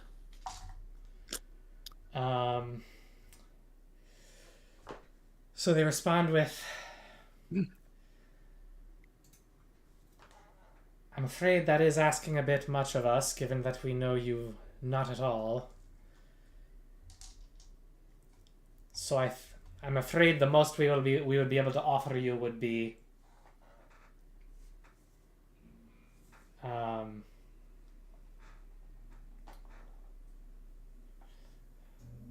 but a week at most. And we're still not even sure that we're quite ready to accept your offer yet.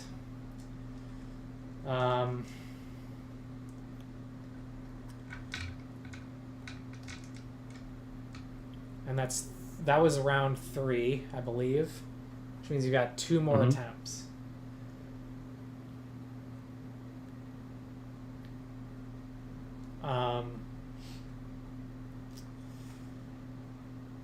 Any other points you'd like to bring up before I respond again?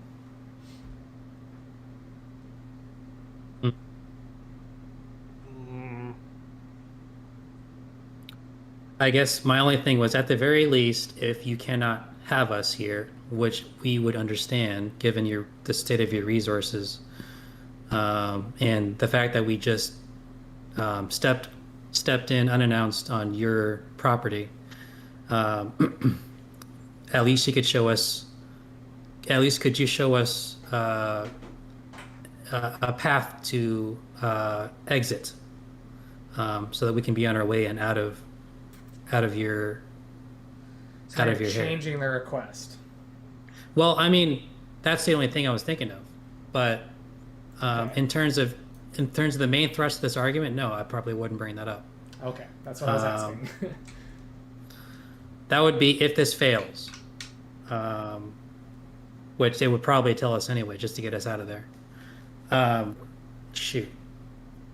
I would say.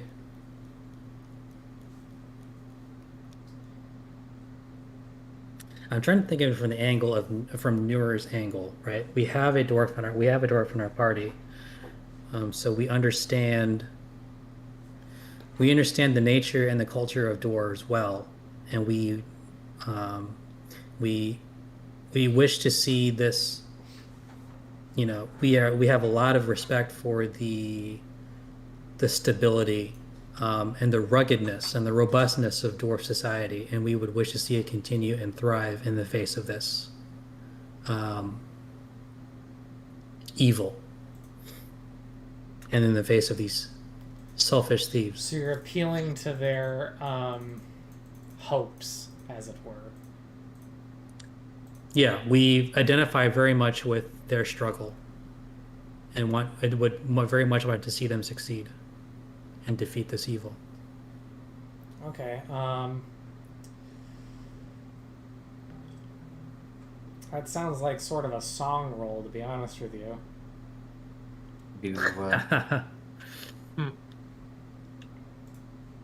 If I weren't wary, I would be all over this, man. Even so, I might go for it. Even so, I will take it and spend, and I will sing as best I can the Song of Durin. Ildir. I've already used my Elven skill, right? So I can't. Well, You can use Elven skill as many times as you want, as far as I'm aware. Is it worth spending a hope? I'll spend a help on because I only have 1 point in song, so I'm no help there. But I can at least give you a hope to help out. There's also uses for riddle here, by the way. Anyone who wants to try and glean information that they can use. Sure. Okay, sure. Okay, so Hildy, you roll for riddle, and then whatever. If that succeeds, I can add that to my song roll. Oh, I was gonna sing Dwarven songs because specifically I know Dwarven songs. Oh, okay. Well, if you want to take the song roll too, go ahead. Yeah, 2 song rolls. Everyone likes singing. 2 successes on the riddle roll. Okay. Well, what do you say for the riddle roll? Like, what are you asking them? What are you suggesting? What are you trying to gather specifically? What are you trying to do? You can also just play a riddle game, I guess. Now this is not me speaking for Hildir, but maybe some ideas of what is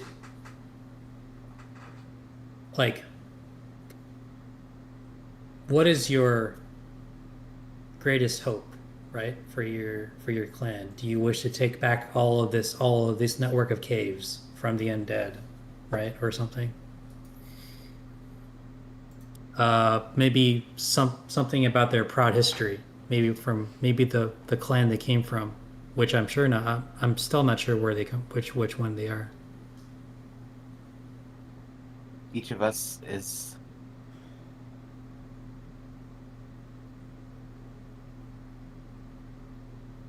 Each of us comes here with pride. It is our intention not to come here as beggars, but as friends, as someone striking a alliance. What would you need to see from us to make such a thing possible? Okay, so you succeeded on that roll, and you get 2 successes. So she responds by saying, "This is the riddle roll, yes?" Mhm. Yes. Um,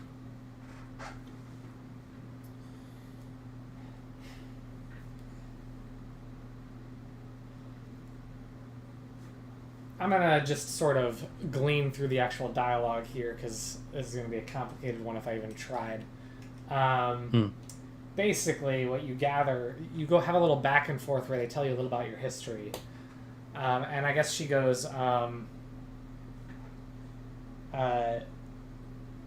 she actually whispers back and forth with the elder to gain some information, and you learn through this information that our clan was once many of us were parts of Durin's folk. Some of us were firebeards and broadbeams. As we all come from the Blue Mountains, so we are such people.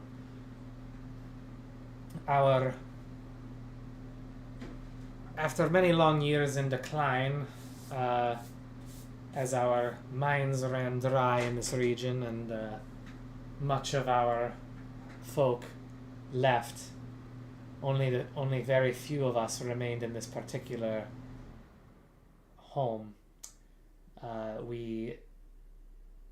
The kingdom of Arnorth was expanding and founding new towns and cities and building great castles. Enviable work even for a dwarf to see. Eager to find our people a home worthy of praise, we chose to join them and build the great city, build a great fortress in this area. Narag-Nala we still called it, but they called it what's the what did I call this valley?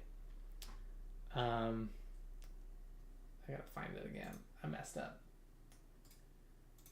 I need to. No, I don't want a GIF. I want to go to my channel. How does that work? Stupid.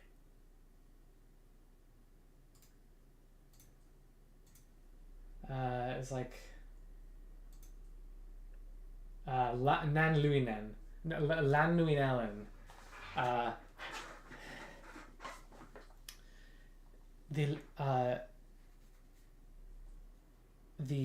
The Grey Tower of Nan Luinellen, and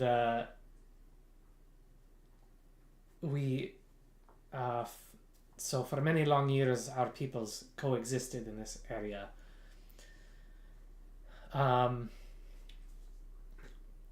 But as the wars with Angmar proceeded, their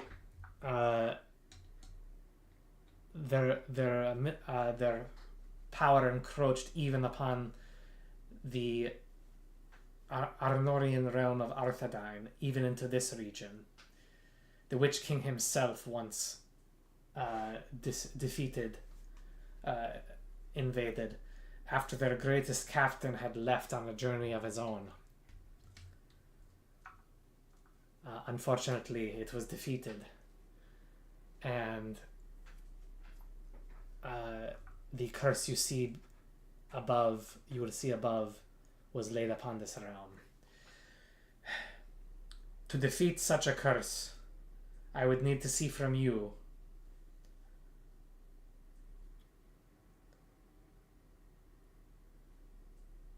a show of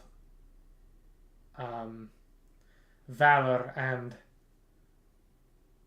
determine and a fire in your eyes that only a dwarf avenging his kin might summon in distress.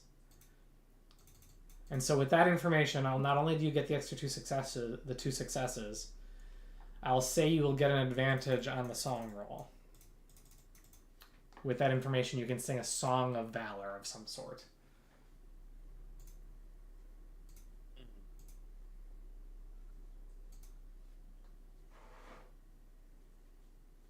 So, go ahead and make your song roll as your last roll. What? I was gonna say, would I be able to do like any sort of roll to help come up with an idea like what song to sing about or anything that might be dwarf related? Yes. I mean, you would know songs. So you could definitely spend a hope if you wanted to. I guess I could say. I guess you could give.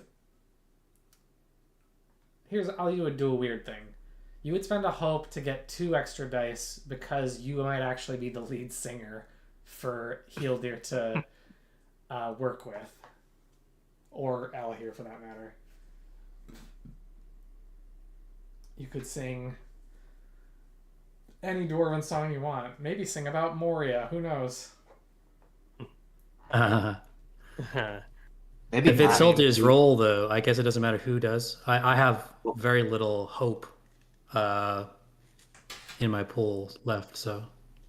Song choice matters. We'd want to sing something about a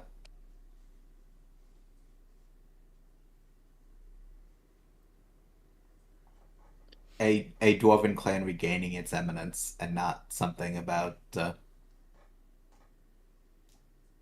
hey, everyone died. Drawing a parallel okay. to our own valor. Sing praises of our very own dwarf and his clutchness. So it is correct. We need to sing a song of valor, even. A song of Like, valor. directly. I didn't get the pun until you said it out loud. I saw it in chat. Yeah. Directly a song of valor. Someone's gonna need to start playing the hammer. That's the percussion section. That would be pretty cool. All right, who's making the roll and who's spending what? I mean, you said I could give him an extra 2d6 for 1 hope. I did. Yeah, I'm definitely giving you that. All right, add 2d6. Whoever does a roll, add another 2d6 to your pile. You got this, Hildir. 5d6. I'm going to spend another hope for the 6d6.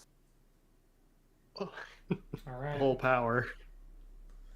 Full power 66 roll. favored. Let's go. Execute skill roll 66. Goodness. Okay. The favored ended up being the same number both times, which is funny. Was it a good number? So the total number beats the target number handily, and there's 3 tank war wounds. Wow! Okay. Low on the feet die, but worth it.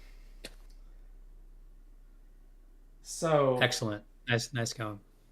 you bring out your lute.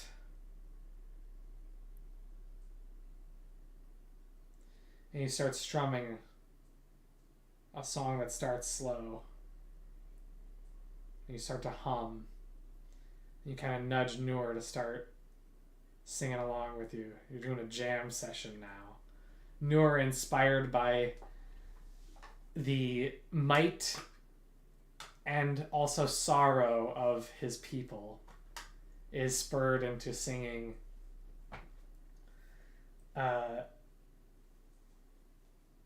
is spurred into chanting a low chant. Alahir even gets in on this a little bit and starts adding his elven voice, soft and fair. However grating it is to dwarven ears. Well, I mean, they like elf songs.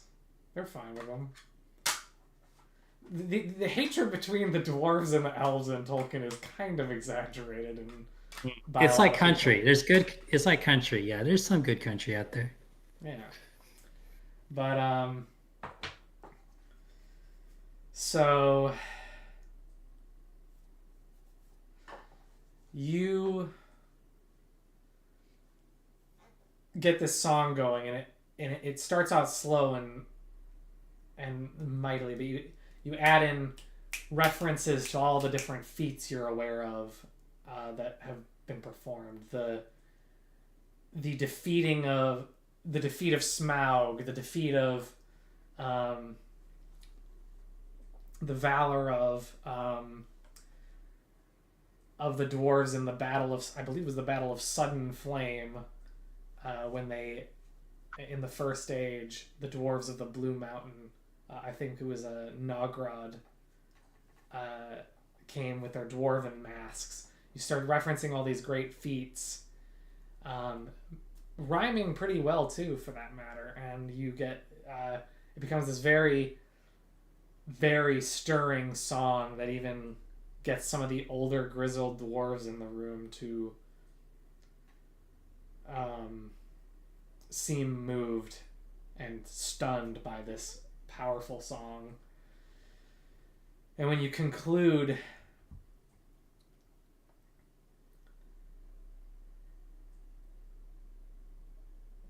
the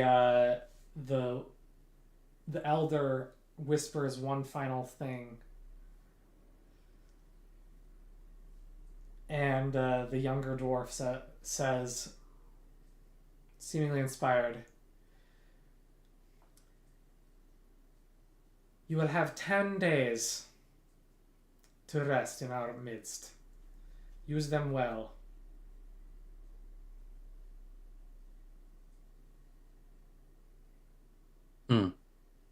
Okay. We thank you for your kindness and your patience with us. We will accept your generous offer and use this time wisely. She nods then to the dwarf that led you in. I believe, what did I say his name was? Crap. Vidar. Vidar. Yeah, that's a Vidar, and he then leads you off to a chamber, somewhat off to the side. Seems to be a sort of like a barracks type thing. It seems to be where some of the soldiers rest and recover. Sort of barracks, sort of a hospital-y type region. There's some older, sick-looking dwarves that seem to be here. Very few of them, but like they seem to be generally here. There's also a few soldiers sharpening, or guards sharpening an axe or a knife or whatever. And this is where you will sleep.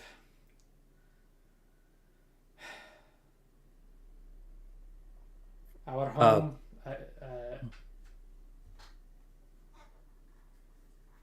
And rest well. If you need anything, ask for me, and I'll see if I can get it. I can see if there's anything I can do. Do you have any?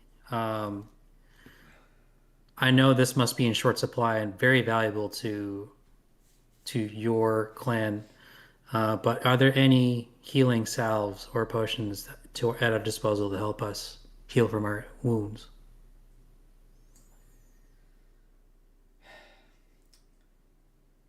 We are not the most skilled people in that art. There are very few what few salves we have will do little better than those I'm sure you keep on yourselves. But if you run out of what you have, we'll we can share what we have. Oh yeah, torch timer. For sure. Thank you very much. We will retire. I forgot about the torch timer. It's unnecessary now.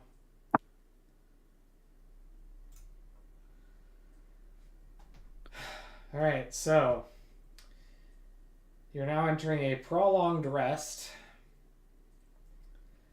So for your first day here, you recover up to your. Everyone who's wounded recovers up to their strength score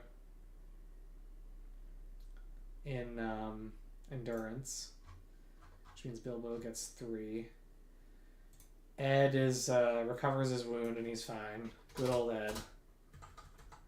And I think he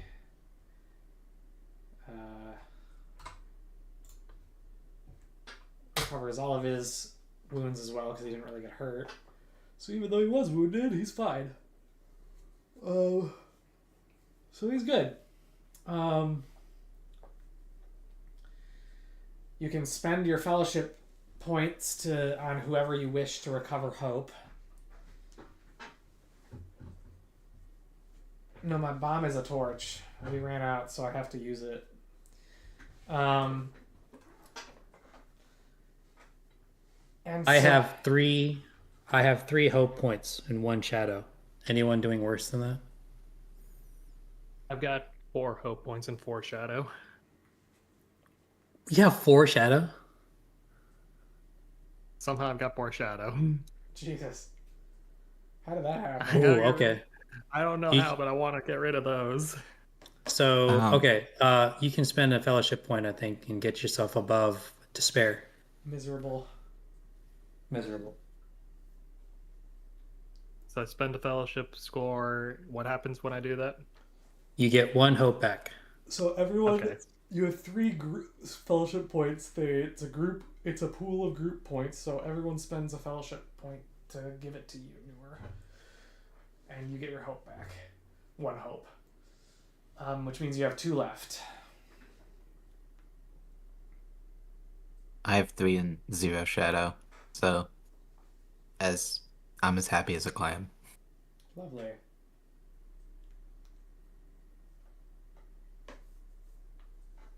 Okay, first day, no one is able to heal though, right? So second day, or no, sorry, you can lead us through it.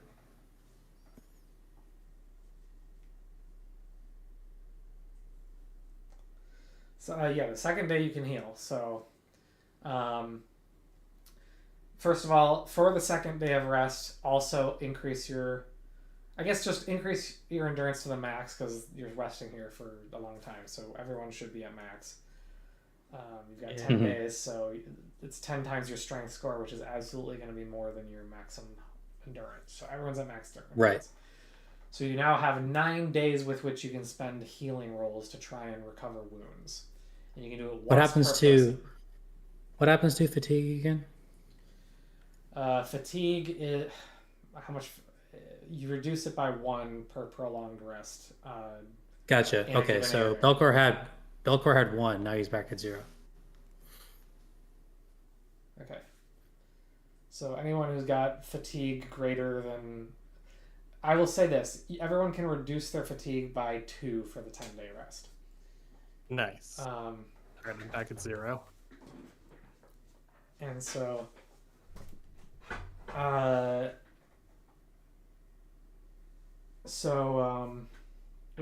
All right, so 9 days to spend healing points.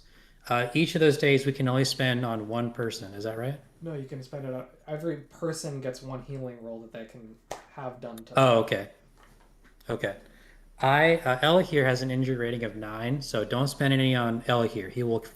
I will recover fully just on my own. I'm no longer weary. Belcor has injury rating of 13,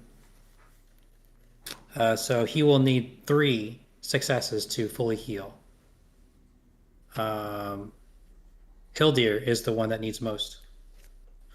And I think Noor, you are also below 10, right? So you should be good without any heals. Is that right? I believe you should be because you only got wounded the one time. Okay, so I guess I can. Let me roll. Let me roll up to 10 times just for Belcor, just to start, because I know I have the sheet in front of me. 9 times. 9 times. Sorry. Um, two. I guess I can try. I have 2 points to healing, not favored, and I'm no longer weary, so that's good. Good. So just one character at a time. So looking at Belcor. Gandalf Rune with a Tangwar. What does that mean? Wound. Your wound severity is reduced by 2. Nice. Okay. So extra successes also count, which is nice. Okay. He has an injury rating of 11. Once that goes down to 10, I think we're good. So one more success, I think. You got to get down to 8 at this point. Oh, well, I guess Right, it's after 3 for one- the day, so I suppose it would go down. So it's 2 plus 1 because of the day rest, so it'd be 10. Right. So you need at least I'm thinking of it as one more success is what you Yeah. need for him to fully recover. Right. His original number was 13. 7 plus 3 plus 2. That is a fail. Can he try to heal himself? Does that work? No, only one healing roll may be made on a person at a time, per day. It doesn't matter who does it. But okay. Belcor has a lower target number, same stats. So if he can try roll a healing on himself, that's probably better. That would be a superior roll. If all else is equal but the target number is lower, then pick the target number lower. 10, 13. It's another fail. That's third. That's the third roll. Fourth roll. Fourth roll is also a fail. Fifth roll. 6 plus 5 plus 3. 11. 14. That's still a fail. Well, barely a fail. Sixth roll. I have Sauron plus 11. Seventh roll. 6 total. Eighth roll. Jesus. You got 2 more. 6 plus 6 is 12. Fail. Oh my god. What did I say? That was my 8th roll, right? That was the 8th roll, so this is your 9th and last one. 6 plus 5 plus 4 is 15 with a Tangwar. So that reaches his target number plus a Tangwar on the final roll. Alright, so Belcor fully recovers. Can we spend an extra success on someone else? I guess that probably doesn't make sense. So No, I don't think so. yeah, worth asking, but okay. So cool. Now let's focus our efforts on Hildir. Hildir has 18, so we need. I don't think we can. I don't think we can get all the way down, but let's see how far we get. And again, the best we have is 2 points in healing, right? Not favored. I believe so. Does anyone want to spend hope?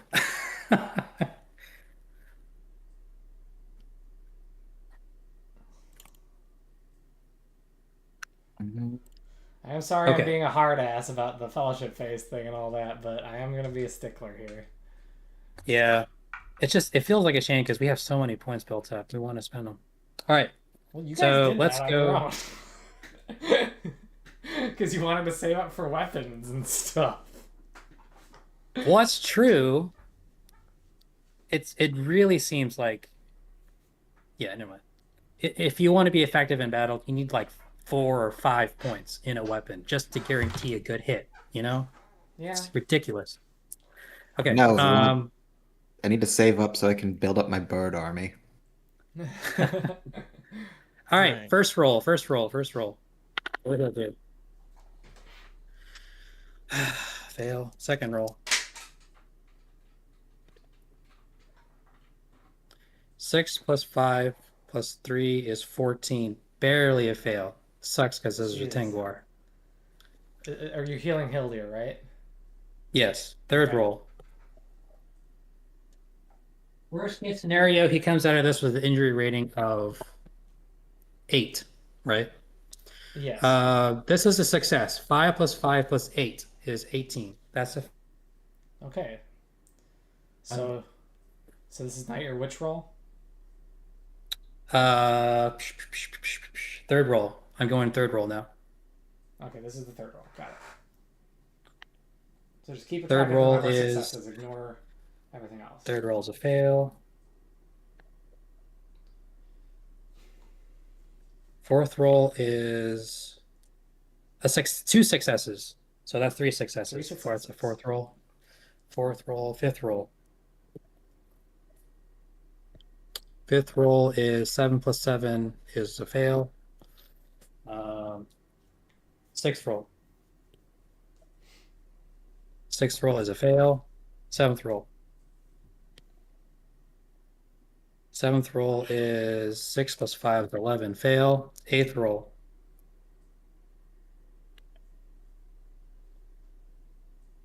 Oh my goodness. This would have been 3 successes if it passed 15.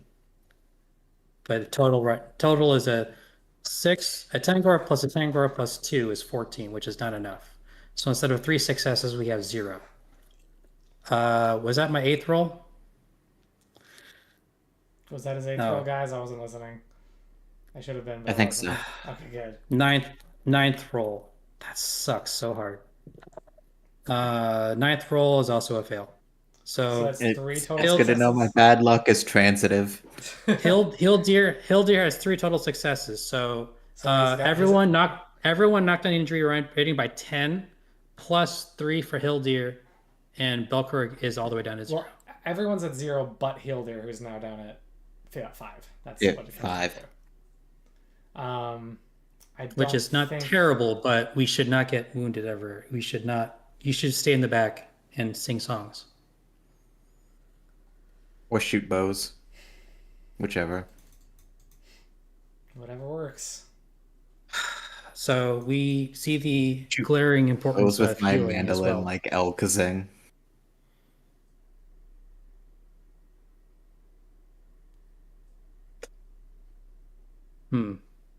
That one roll sucked so hard. We had 2 Tangors for both of the feat die. Or not the feat die, the success die. But the feat die was a 2. So it fails. Sorry. Okay. So that's what we have. That is the result of our rest, right?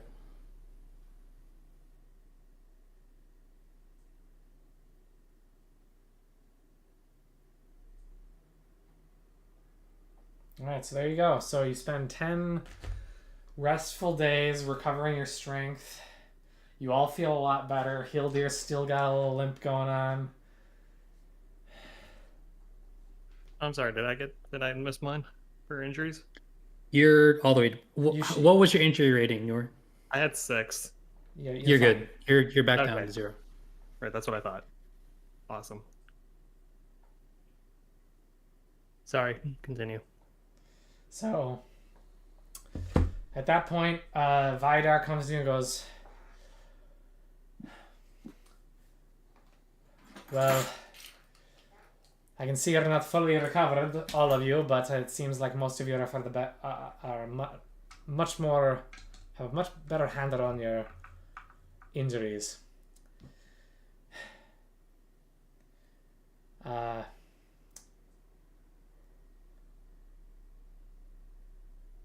The Marsh Dwellers will not harry you when you get back to the flooded chambers, of course. I should warn you, though, that I don't think that the bandit camp you were after, I don't think it's around anymore. Huh. What have your scouts been telling you? All we know is we haven't seen much traffic. We haven't heard very much. in the way of voices, and our spies have they as far as we can tell, when we investigated, we found that they seem to have went off on their own somewhere else. There's no trace of their camp or the wealth they stole.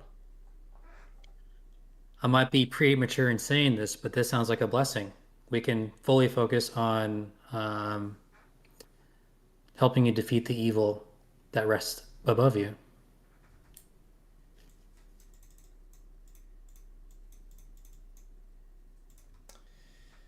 Well, certainly it's a blessing for us, but, well, I suppose. Well, anyway, I think you're right. I think the next thing we want to try. Okay, a couple of options.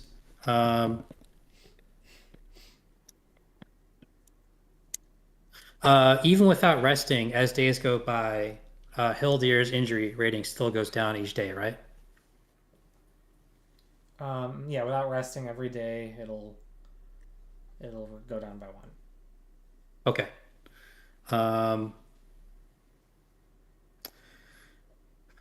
We could try to. I think a bit of exploring and scouting is in order. Maybe we can get a map from the dwarves around here to give us a map of the map of the caves and the dwellings here, so that we don't get lost and we know where we're going.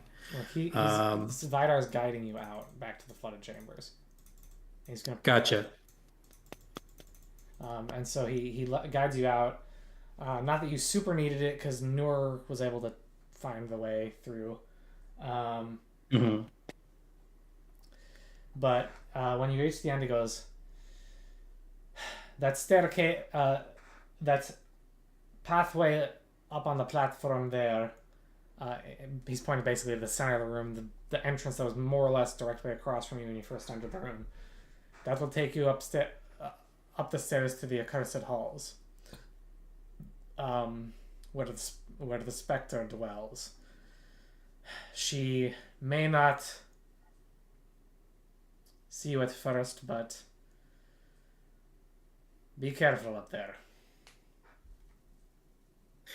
We shall be. I want to thank you again for you and yours again for lending your space and your time and resources for us to heal. We cannot overstate how much this means to us.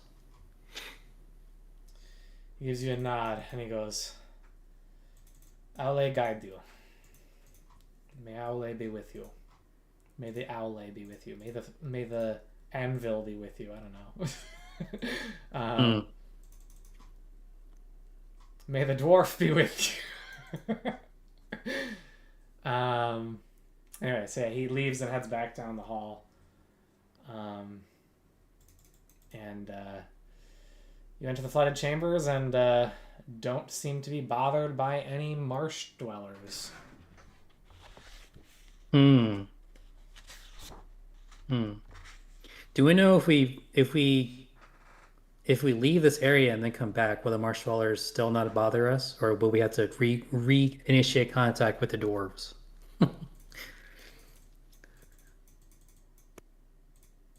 I guess you don't really know that. You don't know exactly why they were summoned. Okay. Or why they woke up, I guess I should say. I feel like going up the staircase now is like going to the final boss without proper preparation. I'd like to have full hope as well, you know. We will hold to our promise, but I don't think we want to just go straight up there now. Do we want to go back to civilization and have a fellowship phase?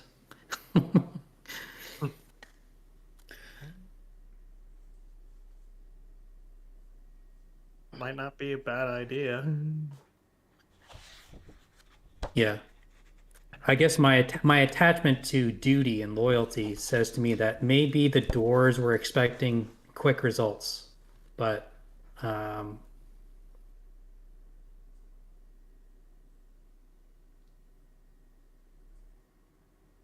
I guess in the large picture of things, even if they didn't grant us much time to rest, our options would have been to, uh, well, actually, that week, that 10 day span was very good because now the bandits are gone. So that's the way is clear back where we came from. So we can go back and head toward where's the closest thing? We were at Mickle Delving most recently, right? Maybe we go to the Grey Havens or something. Um, I think perhaps if we we may be forgiven for the delay in dealing with the curse if we come back with the resources they are so scarce of. True. I like that. I like what you're thinking. Yeah, I think Grey Havens would have a bevy of resources for us to make use of. What's in the White Towers? Is that a populated civilization? There's people there. Is it mostly elves? Yeah. Okay. Am I the am I the sole remaining elf in this party? You are the elf in the party Yes. Okay. So I guess my first instinct would be to find the Grey Havens. Um, it's a very peaceful settlement too, the Grey Havens, I think. now. Pretty safe. But what say you guys? You guys want to spend some points and get a proper fellowship phase?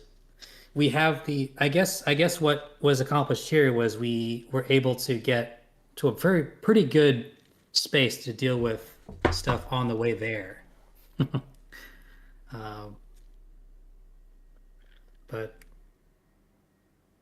yeah, what do y'all think? Grey Havens? I'm feeling great. Fair Havens works. I think we should leave a note for the dwarves if we didn't communicate our intentions already.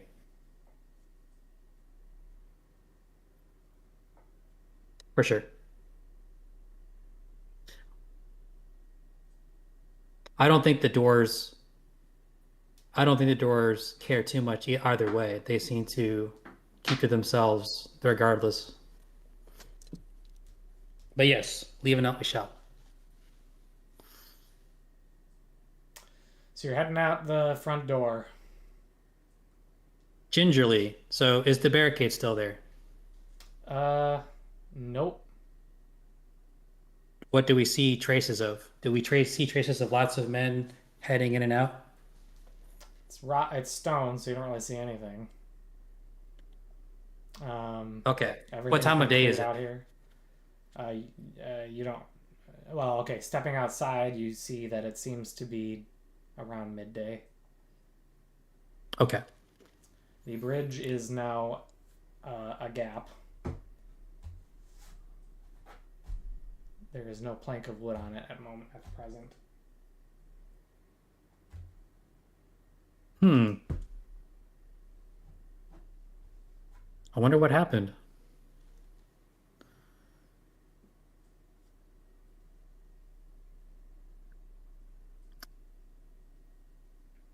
Okay, so Go ahead. I guess it's fair to assume our only way back to civilization would be back across this bridge.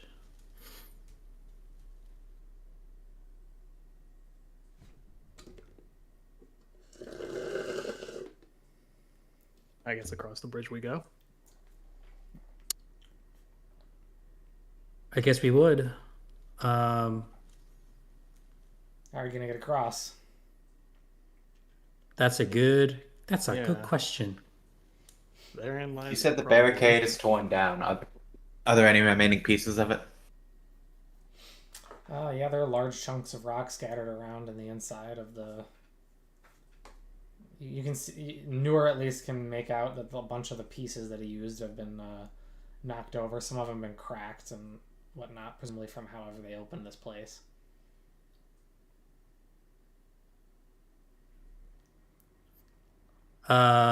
Okay. No plank of wood, but so there's nothing. It's just a gap. No ropes, no anything that goes across.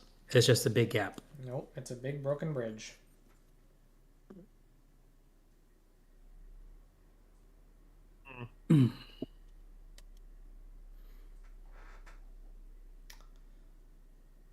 I suppose I trying guess to find a way around it is going to take us way too long, huh?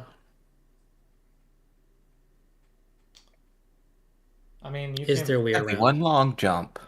you can certainly try to jump across it. It might be really, really, really hard, but you can try. That was not a serious suggestion. It's not impossible. That's what you There are said. a lot That's of what you. That's what you said to Oradreth before he jumped onto the tent. I said that. I don't think it is. It's technically possible with a very, very high degree of success. Yeah, and he got a magical success, I believe, to do it, if I remember correctly. Yeah, probably. So, okay, to Noor's question, is there a way around? You don't see one. Is that an from explore here. roll? You'll Okay, you'll have to jump I go. across, build something to get across. You'll have to climb down and climb back up, and then find a way to bring it up. You have to do something. Okay, so I go back. We have this whole cave network and ruins and slabs, maybe covering sepulchers, right? If I go back into the room that the bandits were camping in and beyond into the into the chamber inside, do I see uh, any pieces, any hard load-bearing pieces that I can lay across the gap? Inside the sepulchers, or whatever. What are you're looking for? Like a. Sorry, what were you looking for? Like what kind of item? What kind of object? Hello? Literally anything, like stone slab, uh, wooden lid, something we could strap together to lay across the gap. Okay. There's a lot of stone.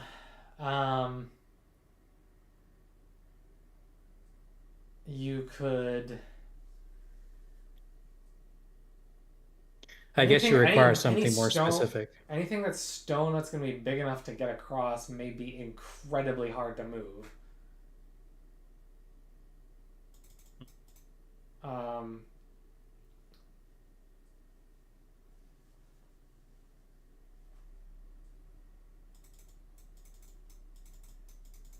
um, so down here, there's not that much. The sepulchers aren't long enough because if the sepulchers are long enough to lay across, then you We could just jump, easily yeah. jump across. I So- have grapple. I have my grappling hook and rope. But it takes a good throw finding something that is very secure to tie both ends off, and then we would have to climb. We would have to kind of muscle our way across. Mhm. I mean, It is feasible to climb down and climb back up, keep in mind, with the rope. that might be the better call. How far down is it to the floor? To the river below, or whatever it is. It's the bottom of the ravine. It looks like it could be another 200, 300 feet down, maybe. I don't know. It's pretty deep. Wow, that's a lot. It's climbable.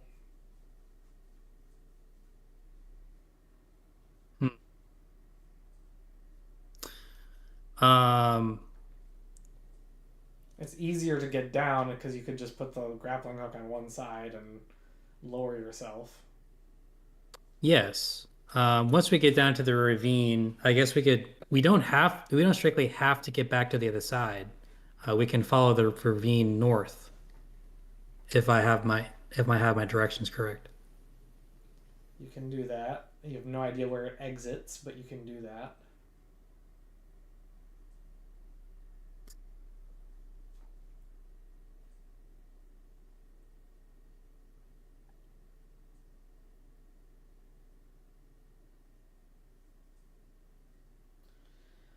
Sadly, there are no doors around here, Soder. At least not any that have survived the decay.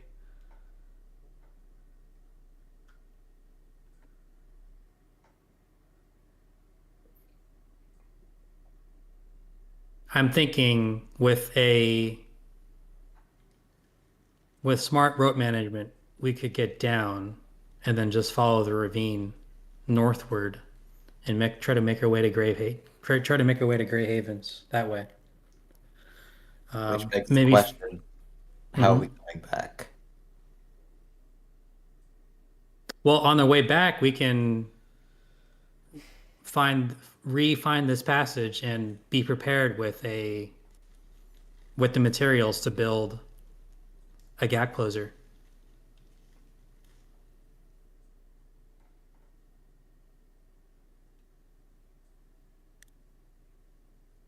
Fair enough. Right?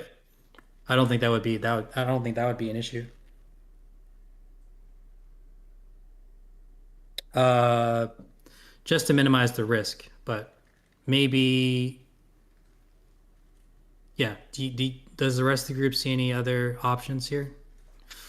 We could go back into the cave, take the stairway up, and then see if there's a side, if there's, don't go all the way up to the top of the tower, but there should be an area where the tower breaks the surface, right? And then find solid ground that way. But there's no telling what fiends and enemies we find along the way. I should comment because I don't know if you understood this. I don't know if you interpreted this way or not. There's no suggestion that the stairways lead to the tower itself. Okay. Nobody said that.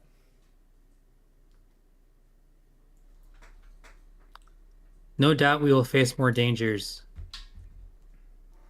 going that way. We are going deeper into the heart of evil if we go up those stairs. So almost definitely we'll find something dangerous and that we must combat down. The other option is to rappel down to the bottom of this ravine and then follow the ravine northward until we find our way out. Maybe find a low point in the canyon.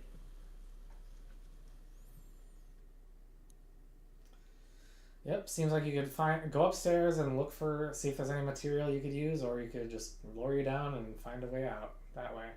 Those are your options, I suppose. Okay.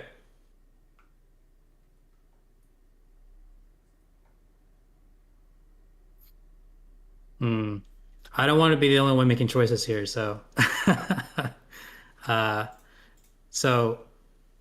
but I was thinking go up the stairs a little bit, like follow the path up the stairs, right?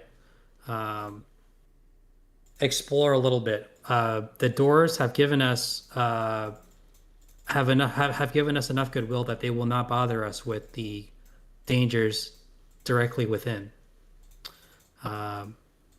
Until we go upward and contend with the evil above us. So we could go. Yeah, I don't know. Up the stairs, maybe.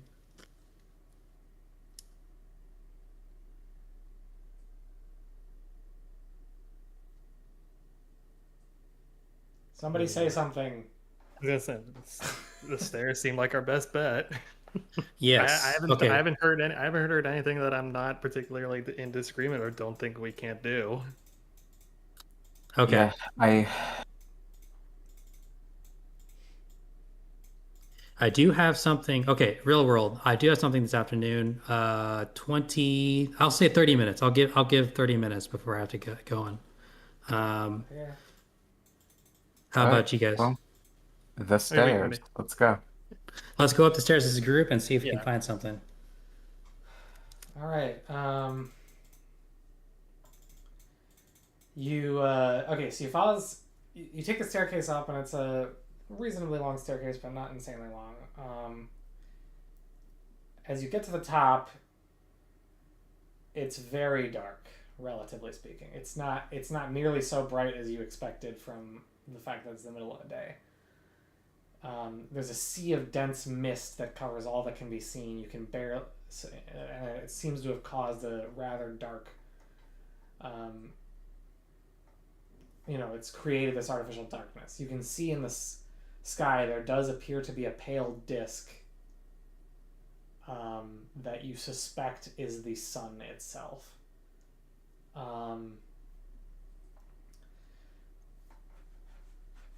And Oh, relatively dark. So not pitch black like we're in a cave, but it's not pitch it's black. It's like twilight maybe. hmm. It's dark, like, but it's not. But you can see things. Hmm. And around you, you see a rough terrain of rubble and crumbling walls and pillars that jut out from thick vegetation. There's twisted and bare trees splitting flagstones with roots. The only two notable things you see is that as you turn in one direction, you do see what you assume is the tower rising rather high, broken at the top, and you can just make out the glint of a light glowing from the top of the tower, a blue light. And Hmm. there's another structure like below the tower, which features walls, and you can see even from this distance there appears to be something written on it, something in red. But you can't quite read it from here. Hmm. But we're outside. You are outside. You do see some occasional trees and that appear to be some of them, many of them dead. Very few appear to have any semblance of life. Some are bigger, some are smaller. Hmm. All right. Our goal is to return to civilization. So from where we are, unless I'm wrong, I think Greyhaven should be relatively just north from us, right? It's like 10 days northwest, something like Okay. that. Okay. Um, Obviously we're in a realm of evil, so keep ourselves our wits about, but I guess we start traveling, huh? I guess make a note of where this is on our map and so that we can come back. Okay. So you're just gonna try and get out of here, is what you're trying to do. I think so. I vote that way. How about you guys? In the foothills, I will note. You don't. So okay. So you might have to find, even if you can try this and it could work, you're gonna have to find some way out. Hmm. Like we'll have to climb some barrier Well, anyway, to get out of here. what are you doing? You're just trying to go. You're just gonna try and travel to the Grey Havens from here right now. Yes, seems like we're outside and on relatively flat ground, right? Sort of. Okay, so what's north of us? What's blocking? I guess we start traveling You and can't then really we'll see. It's deal dark. with. Well,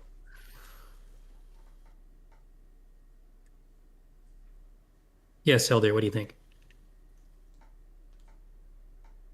it's dark. It may be wiser to make camp for the night.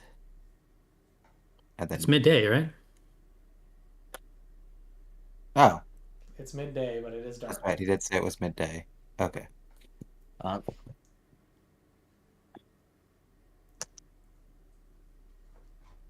things aren't usually this. Okay. Yeah, it's just there's an aura of some kind that is blocking out a lot of the sunlight, a mist. That's why it's relatively dark. I don't think we want to contend with that until we have all of everything back and we spent some points. Is my game brain talking to me? What say you, Noor?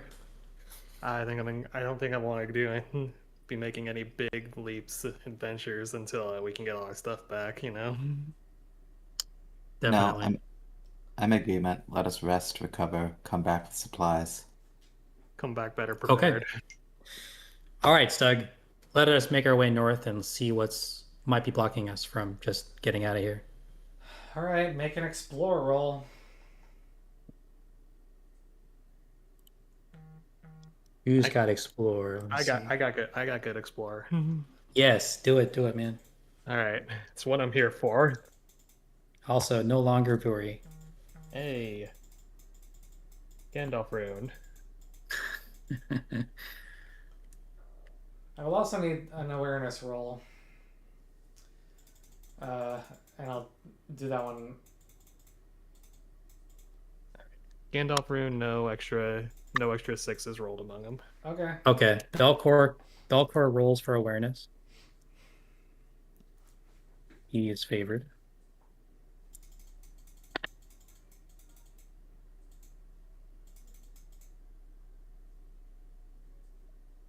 Gandalf rune. No extra successes though. Okay, so as you are examining the terrain around you to the best of your ability, seeing the tower in the distance, Belcor notices a shape appear at the edge of one of the collapsed walls in the tower. A pale shape that dissipates briefly.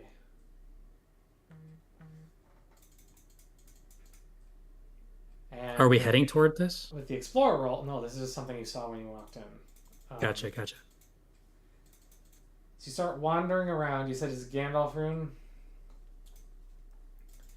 You search the pathway north, which you can only assume is to your right, based on the way you got in here. So you start traveling in that direction, and as you get further and further away from the tower, the mist lessens, and the light gets brighter, and vegetation and forest that has been entirely untamed. There seems to be no visible path anywhere here that anyone has ever walked, as far as you can tell. So you're kind of just rambling, hobbling around in like a relatively thick forest of these foothills, trying to find your way north. You gather your bearings. It takes you quite a while. Eventually, you come to the north end of the. This will take. It takes you basically. Let me see the map again.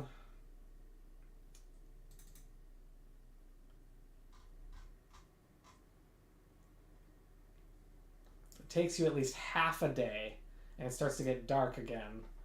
By the time you reach this, but you reach the northern end of the. You eventually escape into the wider world, traveling foothills, and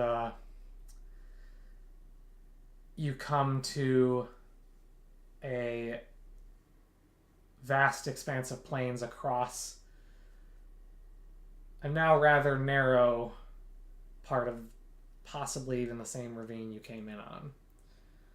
So it's just a little further to the west that the ravine seems to find a land bridge across, if it continues or not. So you make your way there and you find your way out of the foothills of the Eredluin. Mm.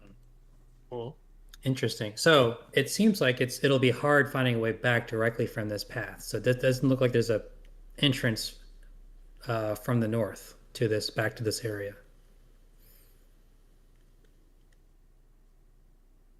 It may be hard to get back in. But looking back south, we can still see that bright. We can still see the eerie blue light from the tower, right? Where you are, no, you can't see it because there's a bunch of forest and stuff behind you, and it's blocking the Mm. view. Gotcha.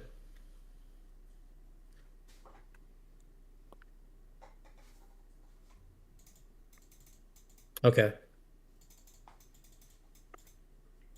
All right. So is there anything? I guess there's nothing else blocking us going to safety.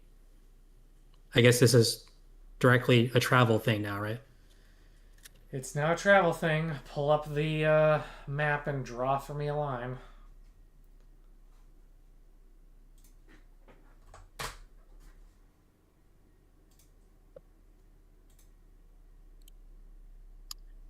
Where was that link? Is it a pin message in Nernaev? No. Children? I think I still have it open, actually.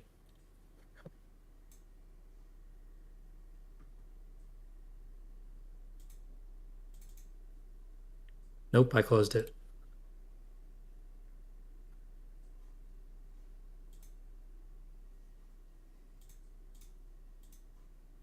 actually, yeah, that's a good question. Where did we pin that?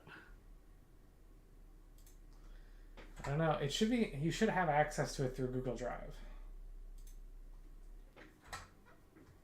Like, I don't know. I don't know if you like. Yeah, let me sign in there and see if there's a recent.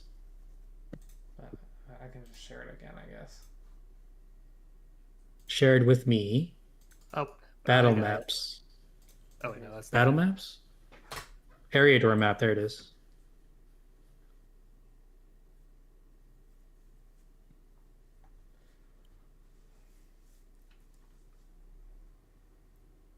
Just All right. mark this for later.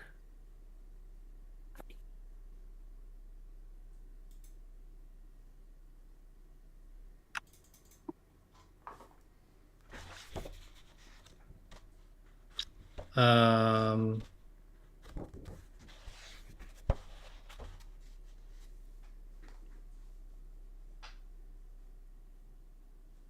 no, this isn't the path I want to go on. I just want to see if it works. You guys see that? Yeah, I saw a little purple highlight. Let me do. I mean, okay. Oops. Nope. I don't want to move the image. Let me select this tool again. If we follow the foothills up to the Great Havens, that's obviously the most direct route, assuming I have the starting point right. You're not. Well, you're way to the east of that. You're at the very end of the foothills. So more like. So White Towers is much closer then. So something like that.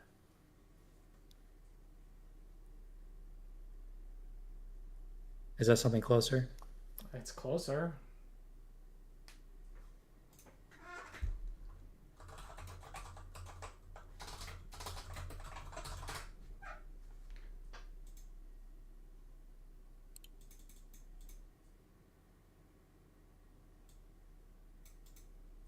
So starting point is roughly there, right? So we can say we're starting there.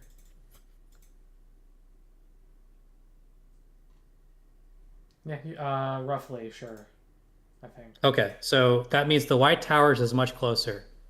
And that's probably where I would suggest we go, actually, instead of Grey Havens. Okay. Let's see. Do we like that path? Yeah, do you like that path, guys? Seems like it's a good path to me.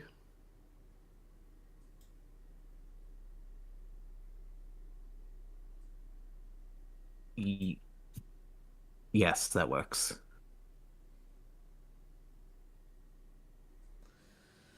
So this will be a 7-day journey. I need our guide to make a travel roll. All right, say no more.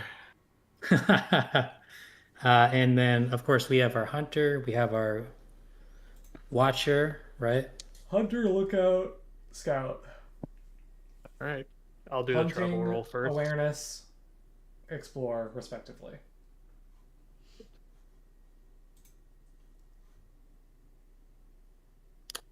Okay. 10, 15. So 18 on the travel, that succeeds. Nothing special about it. Okay, just one success. All right, and I'll check that journey. Is the journey of council? Okay, yeah, it is. Okay, so one success is 3 hexes away, so that means you will be 1, 2, 3. Okay. So I don't see anything special about that spot. So journey event.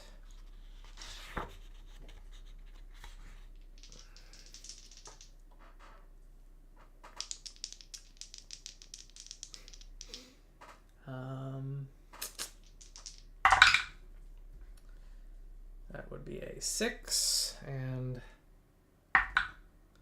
a 4. So this will target the lookout. And okay, so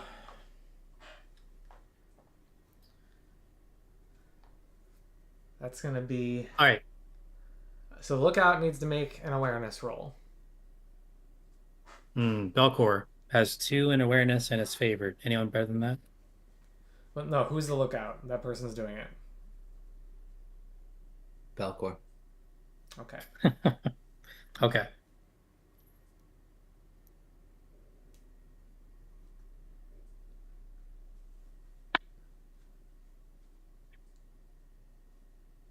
Eight plus 4, 12 plus 4, 16. That beats it.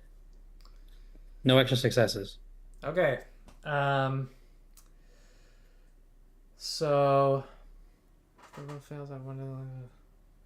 Okay, so everyone gets 2 fatigue, and what happens is you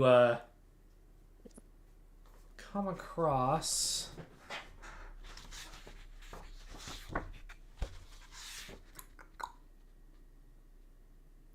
Two fatigue.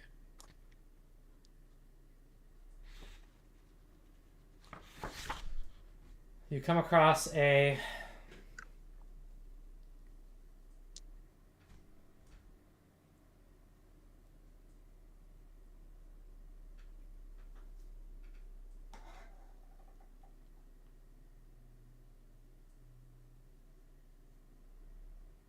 My body is ready. All right, so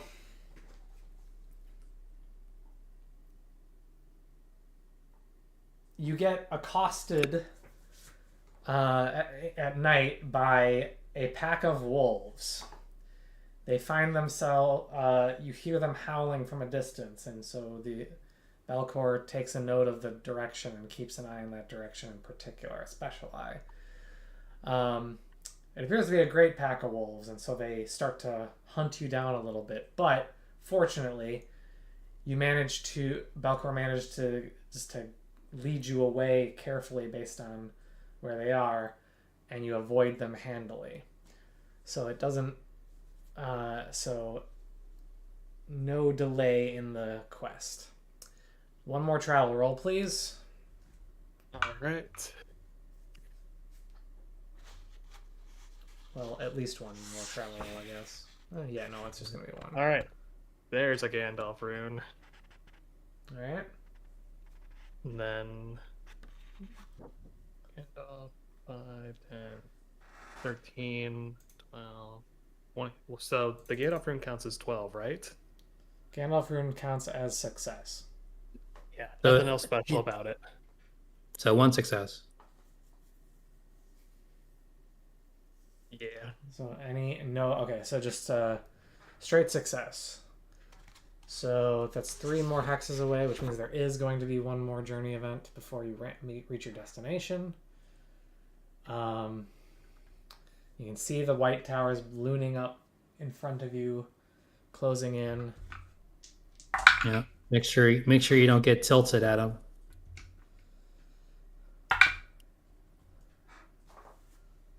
All right, so in fact, it's such a beautiful sight as the sun sets as you're closing. Well, actually, scratch that. So the hunter needs to make a hunting roll. And Velcor can't be a hunter because he's already the lookout. Right. I have 1. Anyone better than 1? I have 2. Traditionally, I've been the hunter just because I suck at everything else. Gotcha. Do it, Hilder. 2 successes, barely eking out that target number. Nice. Okay, so I guess as you go out and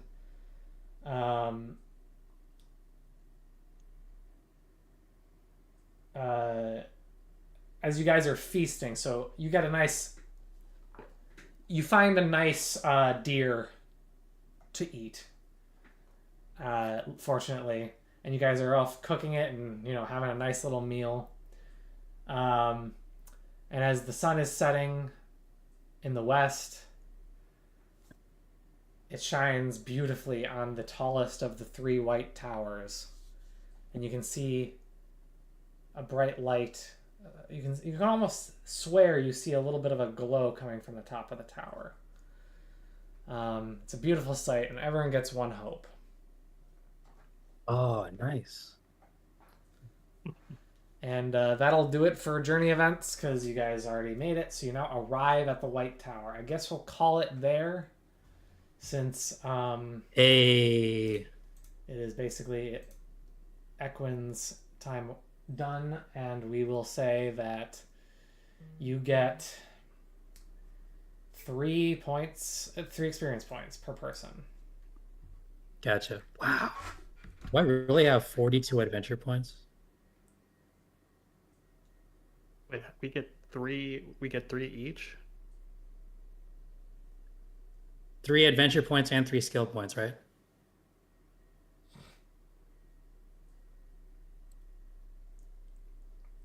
Stug. Yes, 3 both. Okay, cool. Nice. It's always the same amount for both. Yeah. So, yeah, there you go. Awesome. Oh my goodness. Okay, can I gush at how much I think we took the exact right choices at that moment to not die. I just feel like, can we decompress and just appreciate that we didn't just TPK? Honestly, it's a miracle we all got out of that. I was so sure the bandits would just come down on us because we killed some of them and we wounded the leader. Right. Well.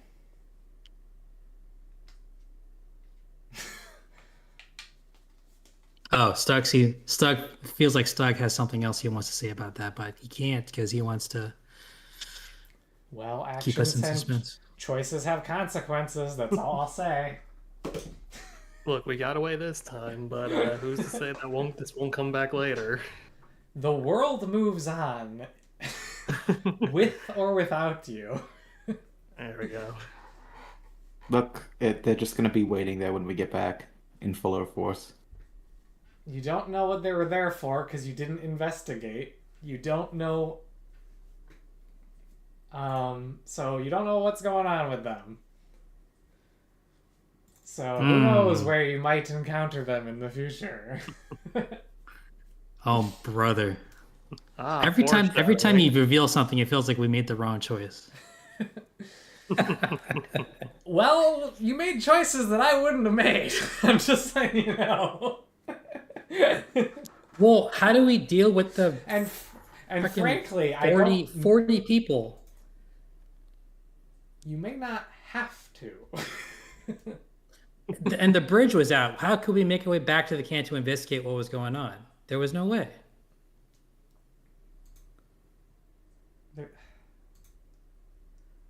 We would have to make our way back across the ravine. Okay, all right. I'm logicking this out loud so that, like, I don't see how it makes sense to go back and investigate the camp after all was said and done.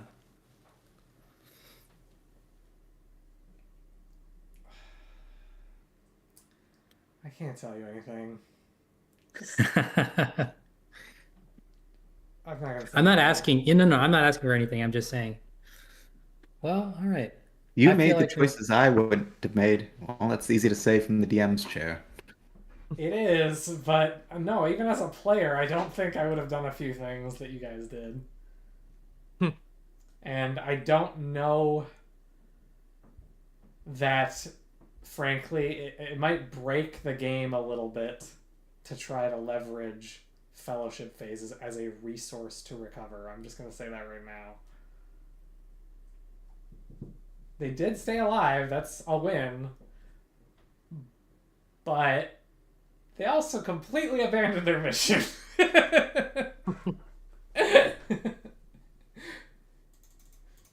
So that'll have consequences. Oh, the dwarven area? I will say no more.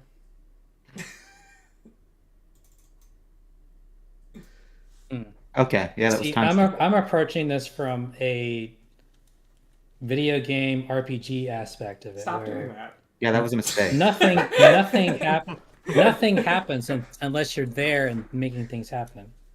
Yeah, that's not how TTRPGs work. But I did not understand that the curse was time sensitive from the conversation. Well, it's not necessarily the. I'm not gonna say anymore. Okay, I can't say anymore. There's things. There's things. It could be time sensitive for sure. There are time sensitive elements. Mm-hmm.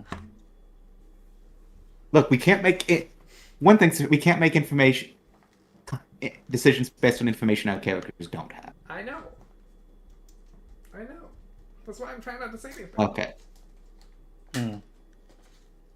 From our perspective, and don't say anything. Don't leave the only thing I will there's no consequences. The only thing, no, hold on. What I will say is I would not have just not done taking care of the curse. That's why as a player I would have done that. I would have done that. I have 3 fucking hope. What do you want me to do? And Hildir would have been injured with 5 radiant 5. I feel like we want to come back strongest as we can. That's my logic. You are assuming that you couldn't have handled the problem. We couldn't handle 7 fucking bandits, okay? You couldn't you got bad die rolls. That was bad die rolls. You could have handled them. That was really bad die rolls. Okay. Right, and we almost TPK'd because of that. We almost died out because of that. So I'm sorry. I think what you're saying is to gamble on that we're not going to get lethal bad die rolls. And we have no idea what we are in for at the top of that tower. The top of that tilted tower. The tilted tower. It's a Gen Z Fortnite reference. I'll stop that. Okay. Because I think it's a map in Fortnite called Tilted Towers. I might be wrong. I don't know. Well, anyway, I'm sorry. I shouldn't have said anything, but I don't know. Gotcha. I just have a lot to figure out now. Is all. Shoot. Okay. Well. Because I need to know what. There's a lot of moving pieces that are involved in what this location was. It's actually really important, and now I don't know what to do. So it's gonna take some time to figure out. Oh. Well, sorry, man. So I'm sorry. I'm not trying to like criticize you or anything. I understand your perspective. It's We literally almost died, like all of us. I felt like I felt like, and also I have 42 adventure points. I feel like we want to spend those and then come back to the main, because this is like the main quest, right? We want to be as ready this as possible. well, okay. We don't have I an will in note. character. Okay, if you're gonna go game, if we're gonna talk gameplay, I will advise you in this way. This was a quest that was your first quest that was given to you. So we should have just okay. So You would have been reasonably able lot to do it at the beginning, and I know that sounds weird because of the fact that you almost died from the first fight. But keep in mind also that if you had done the quest very soon, there may not have been such a big force. There's also other strategies you could have employed to reduce the danger of the bandits. Uh-huh. right. There's things that could happen. I'm not trying to. Well, I'm sorry, Stug. I have limits on my Don't. own sense of imagination. Okay. I'm not criticizing you. I'm sorry. I'm really not. No, I'm, no, no. I'm sorry. I'm sparring with you verbally. I'm not. Like No, no. No, no, no. Don't ever think I'm ever offended. Of course. Walls has all of shamed this. me, and justifiably so. So I'm trying just, and you have as well. So I'm really not trying to criticize your decisions. I'm just trying to. Gotcha. I'm just I saying. am so there's a used. lot. I'm so used to video games where you just build up stats and just steamroll everything. You can But just see everything. obviously, you're also playing a game against the DM, and the DM adapts. So I'm not. that's something I've never really considered. I don't like the way of saying it. You're playing against me because you're not playing against me. You're playing against the world that I created, and I'm trying to make sure that everything in the world is coherent and is responding appropriately in the way that they would. So if you're facing an enemy, yes, I'm going to be your enemy. He's just doing what the manual says to do, okay? So it's gonna be. Your actions have consequences. Yeah. All The right. world responds, but Listen, I will end this on a hopeful note and say, well, whatever it is, bring it on, man. All right. Stug, we're all just the frogs living in your little in your tank, and you're in your tank, and you can see everything from above. We're just the humble frog. Yeah, Ella here in particular is excited because we're returning we're returning to actual civilization. I'm kidding. Excuse me. Okay, now I'm offended. and The dwarf in the party takes umbrage with that remark. He doesn't know where it wasn't even said in universe, but he heard it. He heard a voice in his head talk to him. It's like, sounds racist. Voices in his head said awful things about him. Look, I just made a gamble. The thing didn't seem time sensitive from the information we had, and I figure they can only be but so mad if we come back in 2 weeks. But it's good. It's good. Like yeah. a bunch of resources that they say they lack, like healing salves and food. I get it. I get the reasoning. I get the reasoning. We left a note. We're coming back. Actually, did you leave a note? Where did you leave it? I specifically said we left a note. I know you said that, but I don't know if that was ever actioned upon. Where did you leave it, and with what?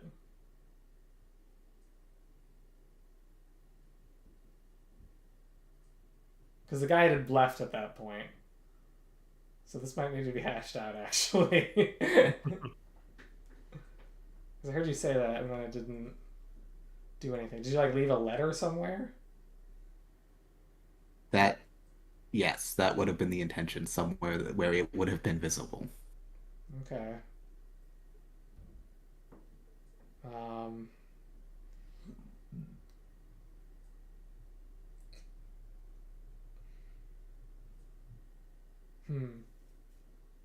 Okay, I'll have to figure out what that's. Because I wanted to make sure we were communicating that they know we didn't just up and run. They could have also just assumed you died, I guess.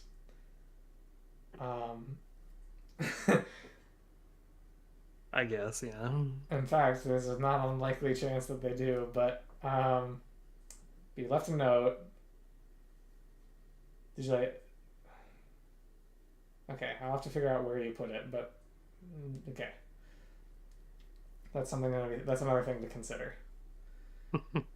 Okay. So with every action we undertake, we want to make sure that we are doing it, and intentionality. We have to make sure in detail we describe what we do. I did hear him say that, and then I kind of forgot about it shortly thereafter. So I didn't. I think we should have impressed because that was a conscious major the conversation action, moved I guess. quickly at that point, and so I meant to when I remember I was gonna okay, where are you leaving the note, and then it blanked. So that's. We'd also probably take reasonable precautions. Maybe have Noah write the note. Yeah, I mean, you could chisel it into the wall, I guess, or something. Right, but like language choice, so it wouldn't be intelligible by the bandit, should it? Should they return? Yeah. Okay. I agree. Well, interesting session. Also, okay, good learnings actually. Number one, there's no utility in putting off a quest ever. Just do what's in front of you. There can Number be, two, but it's all highly situational.